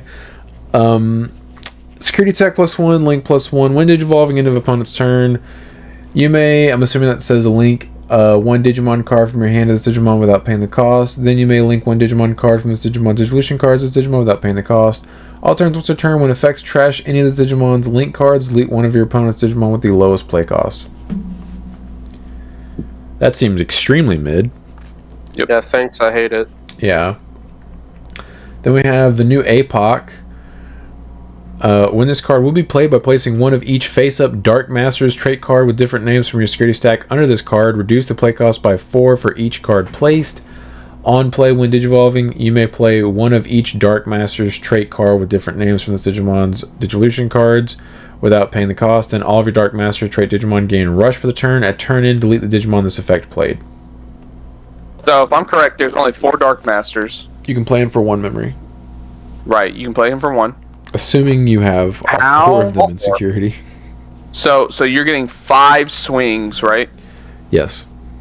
If you haven't hit your opponent once all game, you can't even kill them with this. That is correct. What's the point? Do you Um, know how long it would take to get this win condition off? That's assuming really, your opponent doesn't just Just- keep chunking your security. Yes, exactly. Exactly, Sean. As far as I can tell, I'm not really sure there's any way to reduce the Dark Masters being played out for any less than 6. Well, you can get them to be played off of your original Dark Masters effects. Right, but it's just like... Well, one It's- thing I've noticed also, if you look at every Dark Master, none of them can Digivolve. They can digivolve Not a into single him. one of them. Well, Not they the can old digivolve ones, into I don't him. think. The old ones just In the old ones? they can only digivolve into white Digimon. White Yeah. Digimon, okay. I think the best way to, honestly, it's not even that good anymore. I was gonna say you could play like Ultimate Chaosmon, but the new Dark Masters are like you can only Evo into APOC, so like you can't even do that with those. Right. Yeah. I don't. But, like, I at think. least I think all this Dark Master support is really underwhelming. Yeah, I mean it's Yeah. cool that they're revisiting it, but this does seem pretty convoluted. Yeah. Mhm. Like, at least the old Dark Master level 6s could digivolve on top of their level 5s. These ones can't. Yeah, Not a single one of them can. That we've seen so far. I'm pretty sure we've seen all 4. they can't Evo on top of. Oh, they don't have No, no, look at Evo them. Ka. Oh my god. That's what I'm saying. You have to on-play them. Yeah. Oh I thought- my god. I did not even notice that. Yeah, I told you I don't like it. I don't like any of them. Yeah, this. Sorry, people that like this archetype. Puppetmon, on play when attacking, return one of your opponent's suspended Digimon to the bottom of the deck. Cool. Doesn't even suspend anything when coming out. It already has to be suspended. Sure doesn't. Then we have this cool card and this dope looking Mastamon. But that's not a plant. It's not, you're correct. I think not. I'm winning. It's a- I think, you're I, think good I got eye. it. Yeah. Yeah. An angel. Then we have Machine Dramon, on play when attacking, de-evo 2 of your opponent's Digimon. That's funny. That's the original BT2 Yep. Machine Dramon effect. That's literally the first one, yeah. Yeah. Art's really cool. Looks cool. Not as cool as a Alt Art BT2 machine, though. No. yeah. Sure. Arukenimon, on play by trashing one card in your hand, delete up to 6k DP total worth of your opponent's Digimon. On deletion, you may play one tamer card with Mitosmon and its text from your trash without paying the cost. This effect can't play cards with the same name as any of your tamers. Oh, so you're only Okay. ever going to have one tamer. That's kind of limiting. You can play 2 different tamers that have Mitosmon on their text, I believe. Oh, yeah, because they Well, have their so- own tamer now. Yeah, I was gonna say they might also print another one. Yeah, and That's then fair. you would get 3. Then we have Mummymon. On play by trashing one card in your hand, de-evo 1 of your opponent's Digimon. On deletion, you may play one tamer card with Mitosmon and its text from your trash without paying the cost. This effect can't play cards with the same name as any of your tamers. Oh, so it's basically the same. Just different on plays. Yeah, it's basically anytime they've printed these cards, They've done similar stuff. yeah. After Are they their a full first art? printing. They are. Yeah. I think they're full art Oh. together. No, they're in their Nope. own little backgrounds. Sorry. No, are you sure? Isn't that her? Isn't that her like little claw right behind him? No, it's Nope. like a corridor. It looks like he's like Okay. in It's space. part of his bandana. Well, he's Oh, he's you're right. in like a little, like a Egypt place.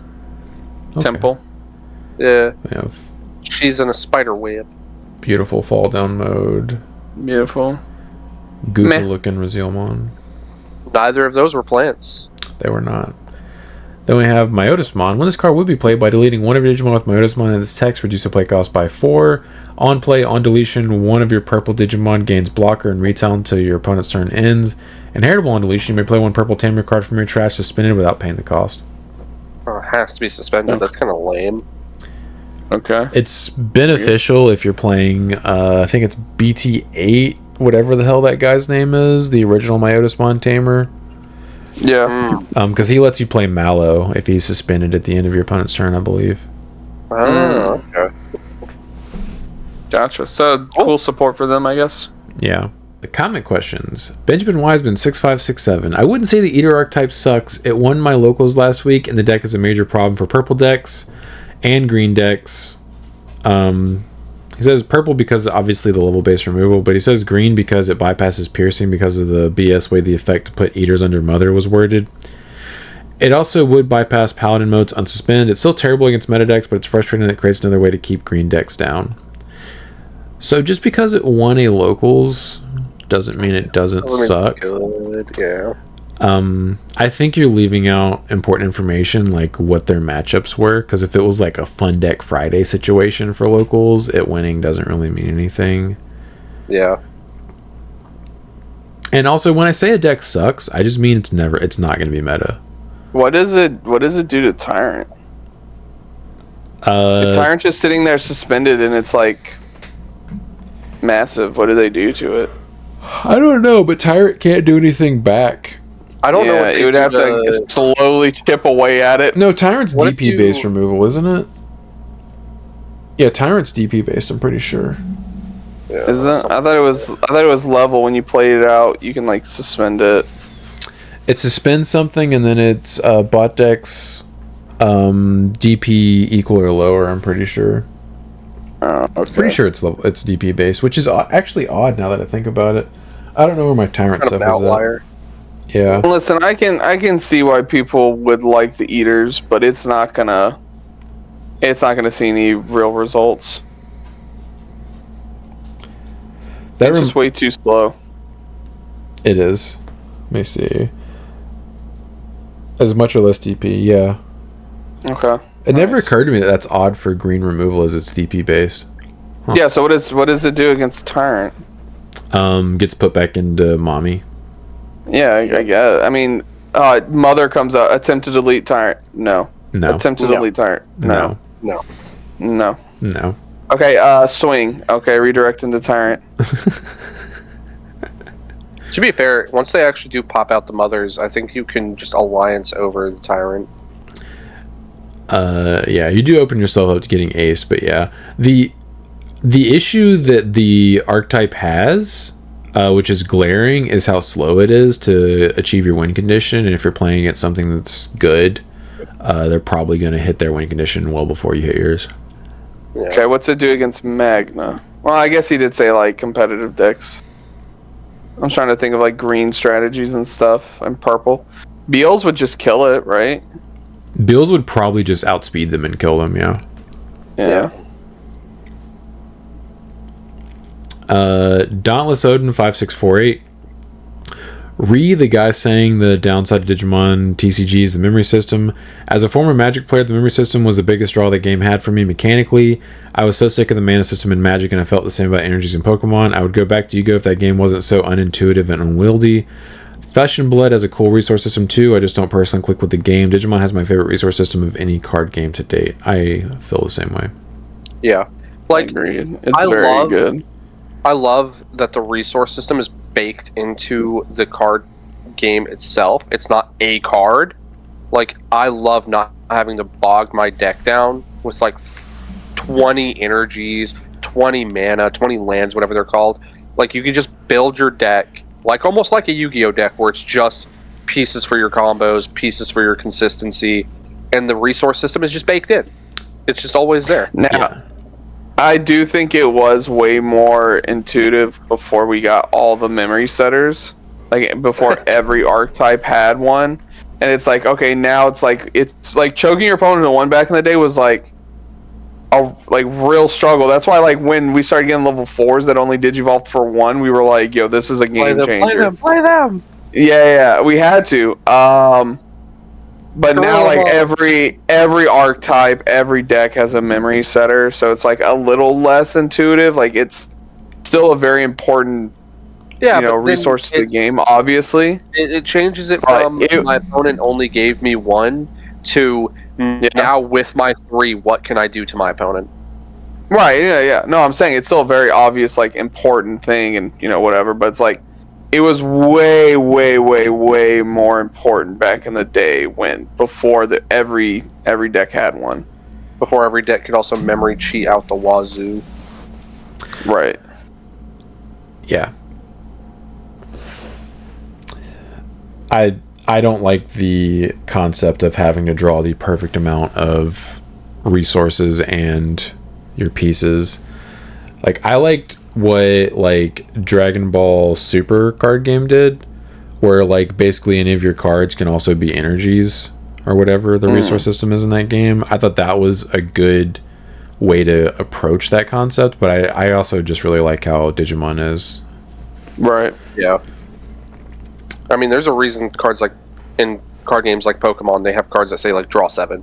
Yeah, Pokemon, it's not that big of a deal because you have so many consistency fix cards in that game, and so much draw power that you're gonna see your energies. But from, like, Magic and stuff, like, there's not a guarantee. Like, you could just be like, oh, I can't play the game. Cool. Yeah.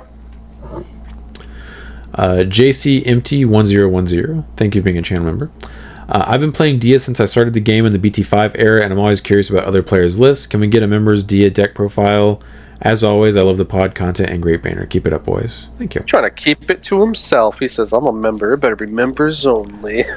He's probably saying that because I did the Magna X members only deck profile, but I will, if I do Dia, I'll just post it for everybody.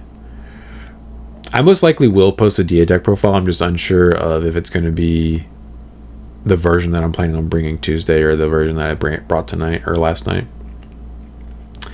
A decal YouTube, still on that Magna X safety blanket training wheel setup. Yeah. Always. Yeah. Stay strapped. Yeah. Nothing else I want to play. He keeps his blankie on him at all times. I do, dude. It stays in my backy pack. Justin So H231, like Sean, I'm also a Rarity whore. It's a sickness. It's a problem. Like I literally. You see Altart Nokia got bought out? It doesn't surprise me. There's a bunch of Omni hype because apparently it did stuff in Japan, but obviously those could be like 3-man locals. And it's just Go ahead. It just reminds me of the Lord Nightmon X hype because it was like winning a whole bunch of tournaments over there, and everyone was like, "Oh God, it's gonna be so good." And it got bought out and it was super crazy expensive. And then people were like, "Oh, this is like a glass cannon. This is not." I thought it was really funny because yesterday when Sean messaged for all the Dia stuff, I was like, "Do you want me to bring the Altart Aradas, the OG ones?" He's like, "Nah, I found my rares," and I literally put in a message. I was like, I'll just bring the Altarts," which I appreciate. I knew he would. He's gonna have like Altart Armageddons, Altart Dias, and then just regular Aradas. Like, no. Sorry, go ahead. I was gonna say I appreciated that. The only reason I didn't want to make you look for them if like they were separate from everything because I already had playable copies. But it's also like an all or nothing for me. Like if the deck can't be max rarity, it kind of feels bad only having like bits and pieces be Altart. Right. Yeah, I also just know I'm never gonna have a playset of this Tamer now. Because he was also bought out, the Altart BT17. Should have bought it when they were like 30, you dummy. Yeah, cheapest one right now listed is $94. Yeah, we have been telling you for a year to buy those. I know. And you know year. What? You did it to yourself. You could have had a playset for like $120 a year ago, and you're just like, nah. It's whatever. I'm going to play this deck for the next year, but I have no desire to have the pretty version of this card. Sean would never. Yeah, dude. Like, I played Magnex DNA for a couple months in a row, and I was like, yo, this deck's getting blinged out. You ain't got no SPs, though. If I had the money, those Magnexes would be the 2-star, but unfortunately I ain't got that kind of money. Sudra Banes V2, everything 3. Yes, it was an extremely mid set. Not bad, but not good. Or not great, I should say. Could have been better. Could have been worse too as well, but yeah, I mean it could have been EX9. Yeah, or I guess EX9 was probably. I was gonna say EX7 as well, but EX7 as well. Yeah. I think EX9 was probably worse though. Ooh, I don't know. EX7 barely had anything going for it. That Liberator set was. I mean, the best you had out of it was like what, Hexplow? Yeah, that's the only thing I was thinking of is like it had a couple of cards like the dragons as well. I'm looking at it right now. Like, it's probably close. It came with the Syndril that still sees play, I think. I'm yes, pretty it sure does. That's the Syndril. It is. And its secret rares were literally Beelstar and Resonance. Like, no, EX7 was worse. Well, what good cards did we get at EX9? I've already forgotten. Ultra S. Which already puts it above. You're biased. Okay. You were correct. And then the Machinedramon support. Machinedramon. And then Puppet's got Kaguya. That's actually okay. Really you're right. EX7 was worse. You're Not to mention they had this card. Like, look at this. Meat. Yeah, meat. Don't Can't forget put about your meat. meat on the camera. God, you're gonna get demonetized. Dude, we got demonetized when we kept saying the H word the other week. It never happened, dude. None of my videos have ever been demonetized. You don't have a big enough platform to where you have somebody just watching over every video to make sure you don't curse and or say the H word. No, you have to do pretty egregious things in order to get demonetized. Dr. Fab 671. I know this is a long comment, so the TLDR is the new Royal Knight support feels very mid, and Alphamon feels the closest to be something that would make the deck. Love the podcast. Thank you. This comment isn't the longest I've ever seen. Was not impressed with the Royal Knight support this set. My build is very aggressive and has Fire Rocket since OmniX and Jessamon GX get 4 checks off it. But none of the new ones are red, and it would make my aces less useful, and the BT20 Jessamon token gives most of my deck protection with Decoy. Leopardmon only plays the Umeka, so it's best turn 1 or 2 to cheat the Umeka. Otherwise, early game it isn't great since you can't guarantee your opponent would remove them to give you the extra memory. And by turn 3 or 4, you should have the sources to play a Knight, for so cheap the Umeka helps you pass turn and choke the opponent. In the mid game, when you can purge it and play another Knight, it isn't great because you'll have the sources and or cool boys to make the 2 memory less impactful. Still useful, to be fair. Late game, I can't imagine a situation where I have the memory to Omni and keep still turn with a cheeky promo, Gallant deletion, or Omni X swing, and or you can memory gain. Where playing the free Omeka is a swing I need for game. With how wide a lot of decks are this format, All Force might miss the things you really want it to hit, and it's too small to feel comfortable double swinging for it. Alphamon is the closest to making the deck. It would also get 4 checks, assuming I have one of the other red Royal Knights out, and I can still ace GX off it. And it still gets the Jessamon decoy protection. I would agree. The fact that it's none of the new ones are red do limit your ace potential. Yeah.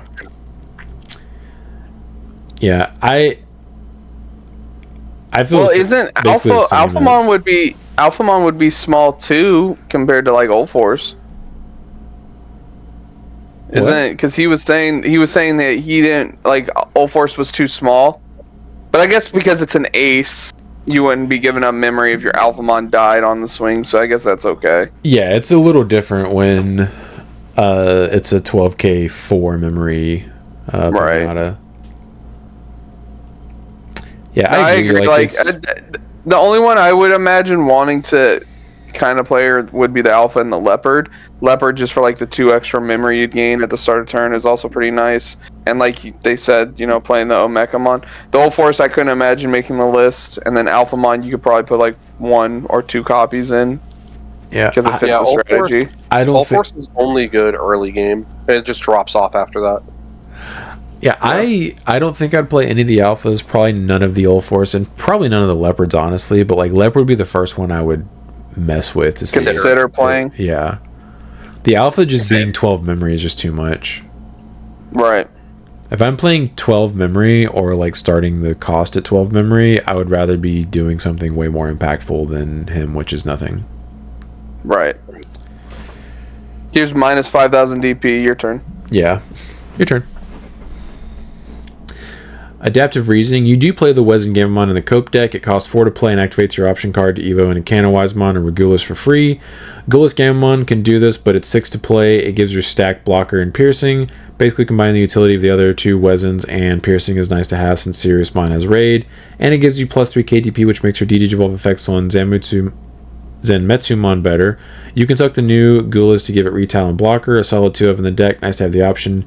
You don't run Chaos Gamamon though, he's a waste of space. Jamming on a body that can regularly get up to 16k is pretty Yeah, Josh was definitely playing some number of the Wiza Gamamon. He definitely utilized that a couple times with the blocker. He's just like, hey, I can block this, and if you do, my Digimon gets deleted, and then I get to do all my stuff. So. Yeah, Josh came in second. He came in first. Josh came because of tiebreakers. Yes, Josh came in first Tuesday night with Gamamon, and Ben came in second with Puppets. Hashtag Puppets still suck because they can't even beat Gamamon.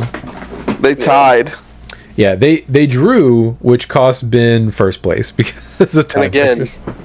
And again, it's just one of those situations where he beat both me and Chris because we have zero idea what the deck does. Yeah, that's a massive advantage. Yep. Walking into a matchup blind, like... It's very helpful if your opponent has no way to... because normally you can set up, like, if my opponent does this or this, like, I can insulate myself by doing this. But if you have no idea what they're capable of, you're just like... they do that, and you're just like... Yep. You're like, oh, I lost because I did not even know that was a possibility. That sucks. What do you mean Josh, you could play 3 bodies for free? Yeah, so Josh won 2 locals this week. He won Tuesday with Gamamon, and then he won last night with Fishes. Fishes. Goat Boy TM4676, thanks for being a channel member. Every time a new set comes out for Digimon, I ask the question, how will this affect Magnamon X DNA's legacy? Always, damn it, always. I don't see anything that's... I rarely see anything that I'm like, ooh, I might put this in the deck, or ooh, this might affect how good this deck is. I just sit there and think, is Sean brought Magna X DNA? How does this stuff work against that? I mean, that's a good question to ask yourself. That's something you should have been asking yourself about security control back when we had a security control player that would come every week. No. Like, I'm going to act like they don't exist. I just won't get paired up against them. Yeah. Security control's not a real deck. It's not real. It can't hurt you. It can't hurt you. Oops, all Agumon. I think your assessment on the app stuff is really off based.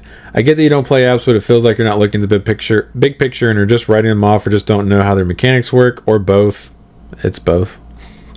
We know how the mechanics work. You literally pay memory, you take the card, and you slide it in sideways, and you get an effect. And then you have cards that can app view, so you take that card and the linked card, and you put them on top of each other, and then you go into a new Digimon. Cool. And then you go into Gaiamon, and you go, okay, I can link from my sources, and then you link, you trash a security, and then you can attack, unsuspend, trash another security. Boom, boom, boom. Like, we know how the deck plays. Guess what? Guess what? We don't care. We don't like them. We don't like the Digimon. We don't like the apps. Okay? Are bad. So the rest of the comment is, apps as a whole, while seem generic, have their own decks they want to stay in. The BT21 cards are more Gaia focused and BT22 are more Aranus focused. It will be this way for all the other Appmon protagonist characters from the show. With Liberator, they can expand past that. Because of how app views work, it is recommended to stay in their lanes, but you have the option to not, as they can be basically options due to the link mechanic, but because you get more value out of the app views, that is what you're going to want to lean heavier into. Aranus is a really good card because he wants to swarm the field, and apps have some good on-play effects. This also can let you build new stacks really fast because of app views. I'm not saying apps are goated, but I don't think you are judging them fairly.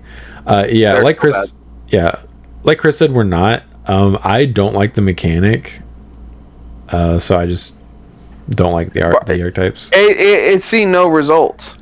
Yeah, it's not that good, obviously. The only version of it that saw any results were Heroes. And I'm not going to give that credit to App. I'm not going to do it. They just use the one card to Heroes. Yeah, it's like I think they play Globemon and Gaiamon, and Gaia. That's like basically it.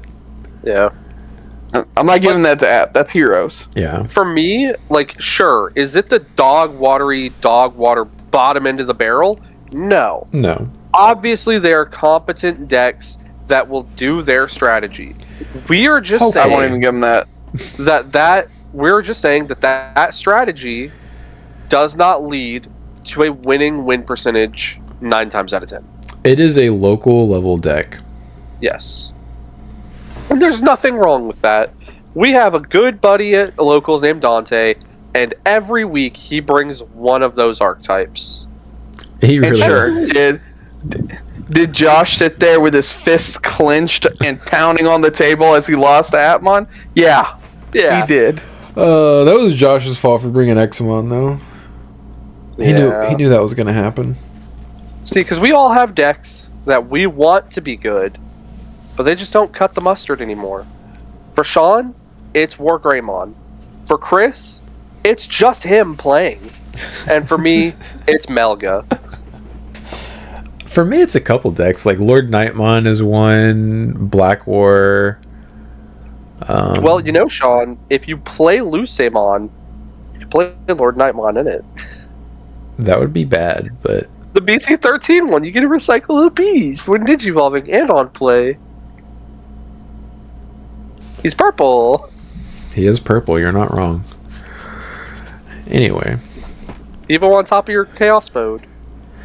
yeah, that's a good thing to do. Tony Pino, 18. BT22 Kiaramon is better when you have turns that you don't attack because you're setting up Kaguya plays or don't want to play into an ace. It comes up more often than you think. Yeah, Ben agrees with you. He told me he thinks that one's better. Having never played the deck, I don't feel strongly one way or the other. Just on paper, it seemed like the other one would be more consistent draw power. But I mean, I could see why you would want to play the on deletion one over it. Yeah. Caleb Garza, 8363. As an All Force player, I just want to clarify the level 5 and Ace help the deck since you guys mostly focus on meta decks.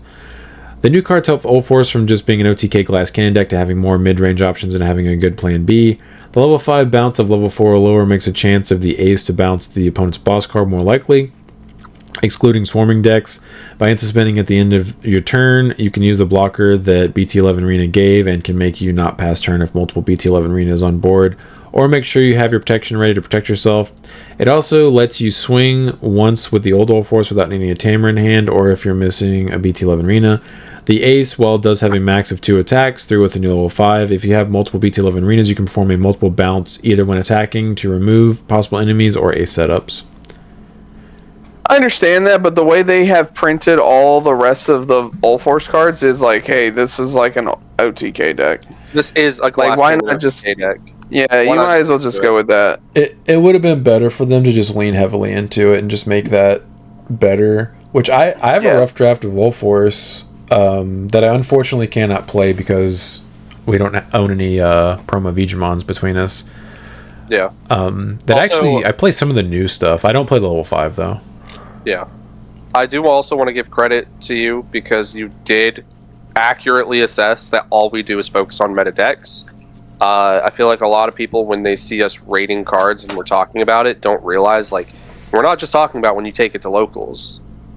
Like, we're talking about if you want to play this game in, like, a regional, like, maybe don't bring Atmon. Yeah, unless you're just there to have fun and get your participant pricing. Yeah, I would like to play All Force. I think you guys said that David has promo Digimons. Maybe I'll ask him if he'll let me borrow them, and then I can play All Force and maybe put that on the channel. Yeah. Because that is one of my pet decks. I actually like All Force. It hasn't been good for a very long time. Agreed. I also love All Force. I do not make vids yet. They said Alphamon or Yukon asterisk, not or Yukonmon. Whatever. He said it so many times, I started saying it.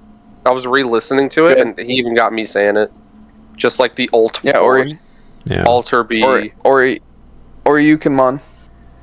And I'm going to keep saying it. J Phantom 13. I think the problem with set rotating in Digimon is that some of the trait decks get support so infrequently that you need cards from 7+ sets ago to make it viable. Locking off set can cripple decks to the point that they're not fun playing. I think rotation would be good for the color cohesive deck like Leviamon, or for players who like more tribal Greymons or trait Mastermon, or it must be Mastermon, or Machinedramon theme deck. It would suck and be off-putting. I agree. I don't think it would be good for the game and necessary at all. It just wouldn't make me quit the game if they did set rotation, but I wouldn't be happy that they did it. Right.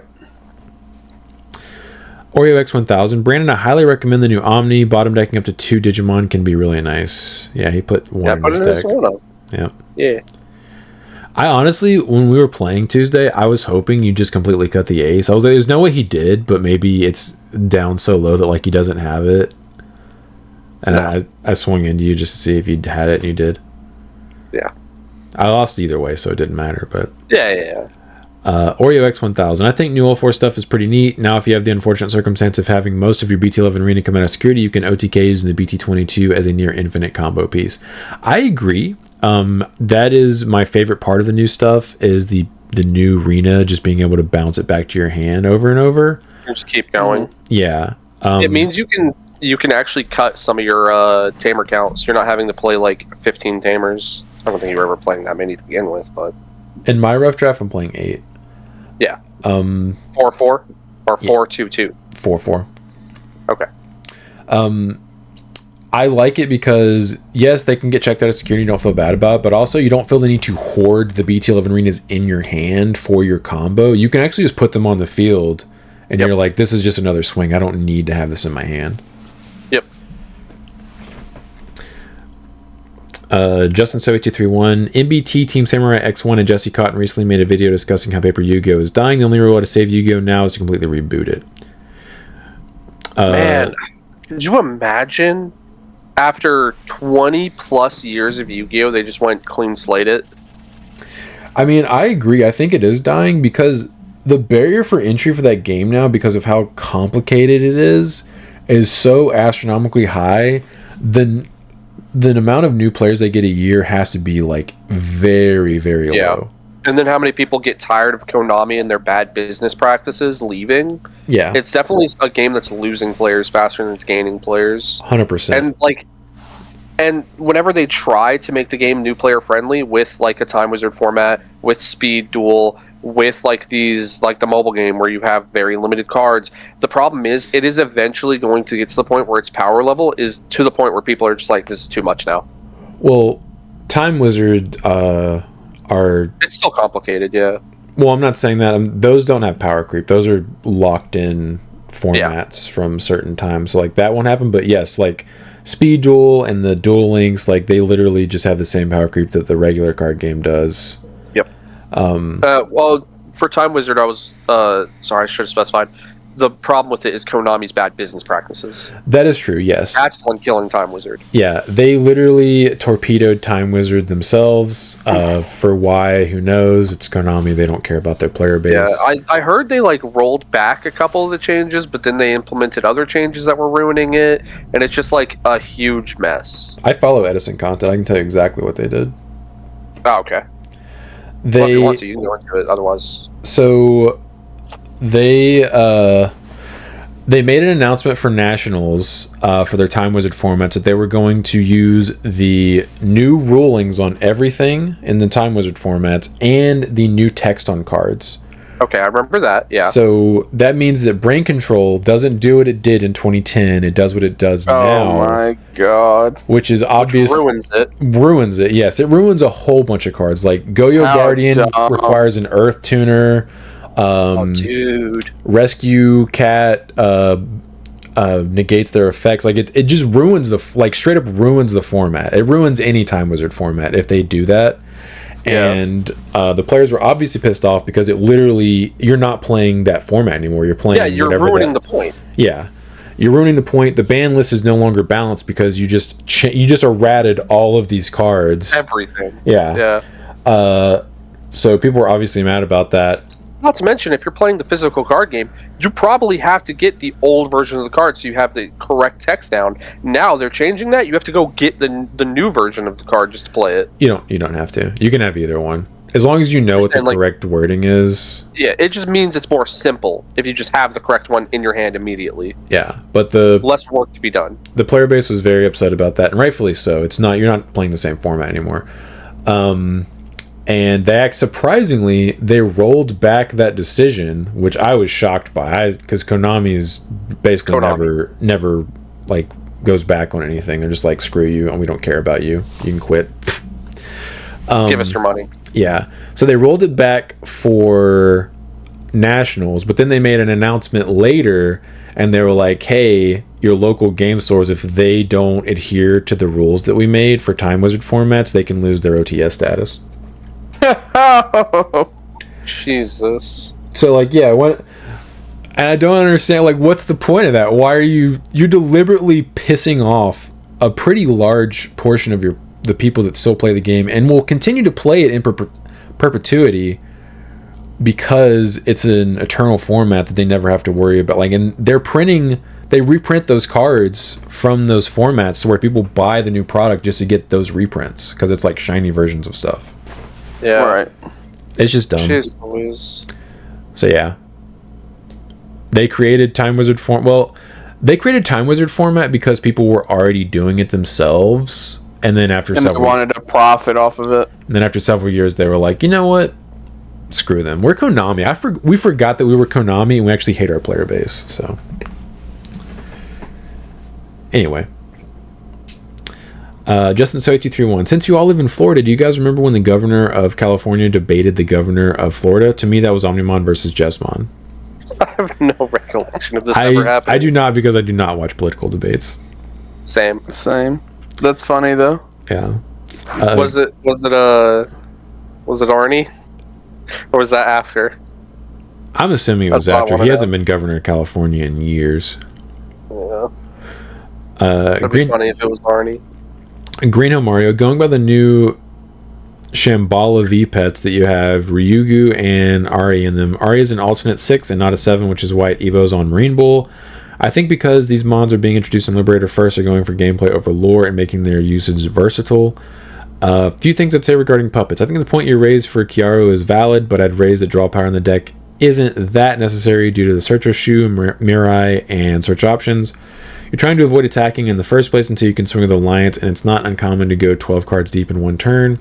Also, I guess New Arisa is the puppet play draw one if you want it. I can defend Shu as a tech choice because it's circumstantially good, but not Shu. That's just pee poo poo bad, lol. Syndril is defensible, at least it's better than Sardek Syndril, in some situations better than EX Syndril since it pairs well with Kaguya. All the Syndrils are techs though. For Kaguya, 2 to 3 Cat in Boots, or Puss in Boots, is core. Also, Emblem Evos into Karu for free. Rush Promo or Draw Risa with Emblem are a 2-cost level 6 when you Evo into Promo Shushumon. Getting the card out early is very good. Also, that complaint about Atmon having so many things that play from security but puppets are the realest deck. You can make that gameplay happen between Promo and Sardek Shushu, Vortex Resonance, Emblem, Promo Risa. Question, I realize it's late. You guys mentioned getting stamp cards all the time. Are you fans of stamp cards because you like stamps if they're max rarity or because they're the only foiled copies? I personally find stamps gaudy enough that I get unfoiled, unstamped copies over stamped foils. I will get the stamp because it's a foil. To go over your puppet comments, yeah, Ben actually does play some of the new Shumon, but I actually asked him about that, and he was like, there's literally just not better Shumons, and you have to play Shumons. Right. Because he was like, my other options are like these 2 cards, and I was like, oh yeah, true. They don't On chest. If you're playing the dumb version, yeah, you can play Pawn Chess Mon, but he's playing the new Chaparral that evos on top of Shumon, it like warps on top of it, so like he has to be playing all Shumons, and that's just like the 3rd best one. It's like the least bad. I mean, it makes sense. Yeah. Yeah, the reason why we prefer stamped cards is just because they're the foiled version. It's not because it has the stamp on there. Yeah. Although sometimes I do end up getting the stamped version even if it's a rare. Just because I'm a disgusting rarity whore and I have a sickness and can't help myself. Disgusting. I can't help it. Yeah. I wonder what stamped BT. Oh my god. Probably expensive. What is it? $10. What? Miraculous? Stamped. No, I have a playset of that. I know. Stamped 22 Gabumon. Oh.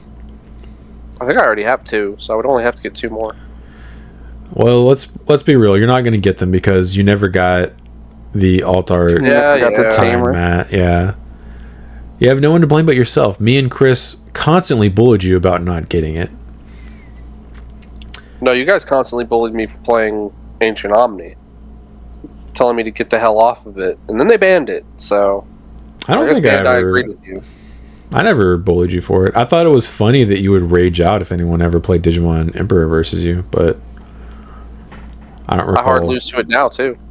Yeah, it's a good card. It's not hard lose. I guess I can just Nokia, stay in the raising, and then just Nokia out my dudes. Yeah. Just ignore the fact I have a breeding phase now. Mm-hmm. That one Larry dude, not really a question, but something for you guys to discuss. Brazil format is still stuck in BT21. The distribution of VX9 was delayed by over a month. Hey, great news. That doesn't really affect that much. That sucks for them. The not having BT22 matters, but not having EX9 irrelevant. I wonder. Okay, but like, do you think he says they're stuck in BT21. Do you think that means they also haven't gotten 22 yet? Yeah. There's no way in hell EX9 was delayed, but they got BT22. Because then he would say, we're in BT22. That is kind of crazy. Yeah, that is wild. It's reminiscent of back in like the first year or two, whenever we would get delays pretty regularly.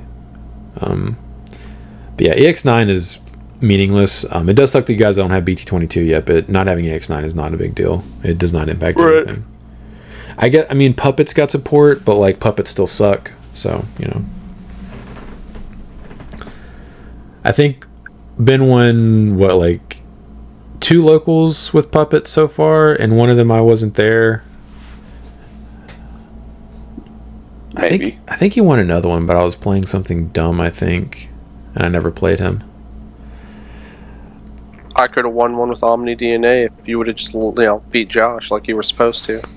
I should have beaten both of you. I'm just bad. No. Remember, lose to me, win to him.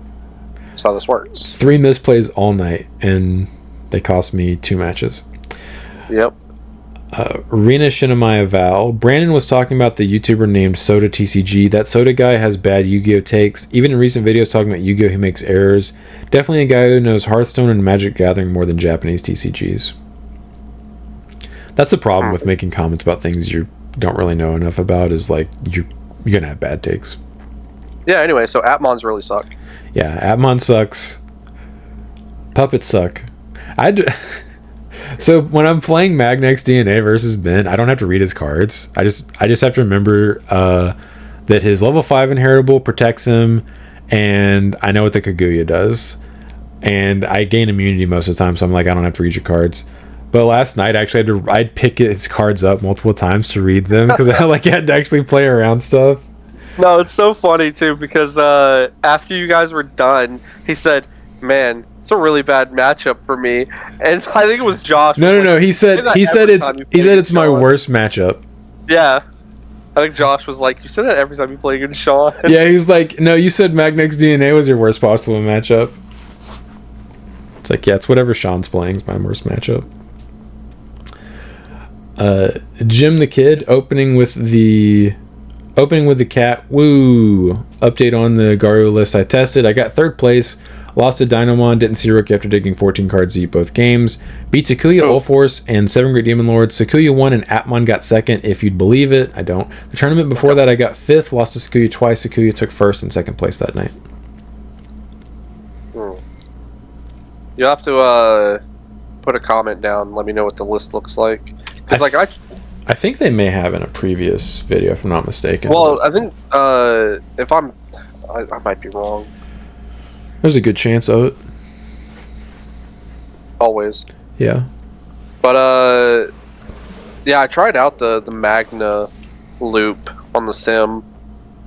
The Magna Garu loop. Yeah. It seems fun. It's just, I don't know. I feel like it's just glass cannon. Like, you get aced and it's just over.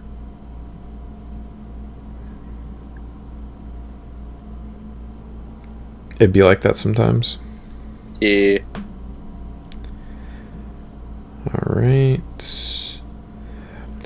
Reno Shinamai Val also said, talk to him. People whining promo Digimon is 80 now when it was 15 bucks on released in August of last year. People had all that time to scoop up copies if they really wanted to play Cope Force. Yep. Big facts. Just like Brandon with the Tamer. Yeah. Yep. Brandon should have bought that a year ago. We told him to do it. We've been telling him for months, and now it's $100. Yep. Bussy Destroyer. Rubber bullets and a P320 SIG. Brain fog. It happens. It do be happening. Oh, not the SIG. That's not good. That gun can accidentally shoot. You just misfire. Yeah. No joke. It is. There's something wrong with the design of that gun. It can shoot without you fully pulling the trigger. Yeah. It's crazy. Sounds like a good gun. Yeah, very good gun. And then Red Hood 969, which is Brandon. Nah, you can skip this.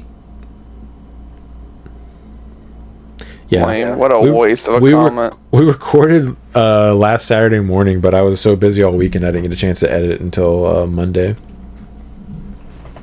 It was funny too because I had mentioned it in our chat. I was like, "Oh man, I noticed you didn't post the podcast," and he was like, "Oh, I just haven't had time. It's going out later today."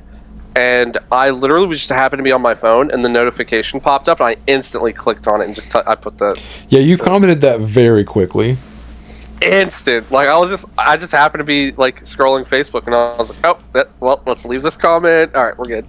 Yeah, and editing isn't that big of a deal for the pod specifically, but the upload time is pretty significant. Like it's a few hours for it to finish processing. Yeah, I mean, it also I'm sure it sucks whenever you decide to cut out halfway through and ruin everything. That also is an issue. It's not that big of a deal. The only thing that actually takes long is basically I just listen to it at 2x speed, and usually I'm doing something else, like I'm multitasking, just to make sure that there's nothing I need to cut out.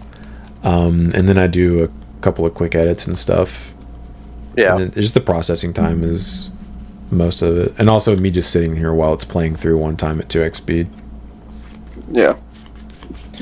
All right, Brand, go ahead. I'm hungry. I'm ready to go get some food. How did you know? because you already said that was the last comment. Did I? Damn. Okay. Yeah. Yeah, you already made that known. Okay. Nice. Excellent. Nice. And then one more time. All right. Third time's a charm. No, fourth time's a charm. Don't forget to leave a comment about what you think about the ban list. No, you can't add that. It's too late. I said something, Sean. This is going at the end. Okay. Yeah, All right. Put it in. Put it in. Do it. Don't click off. All right. I'll see you boys. All right. Later. Bye. Bye.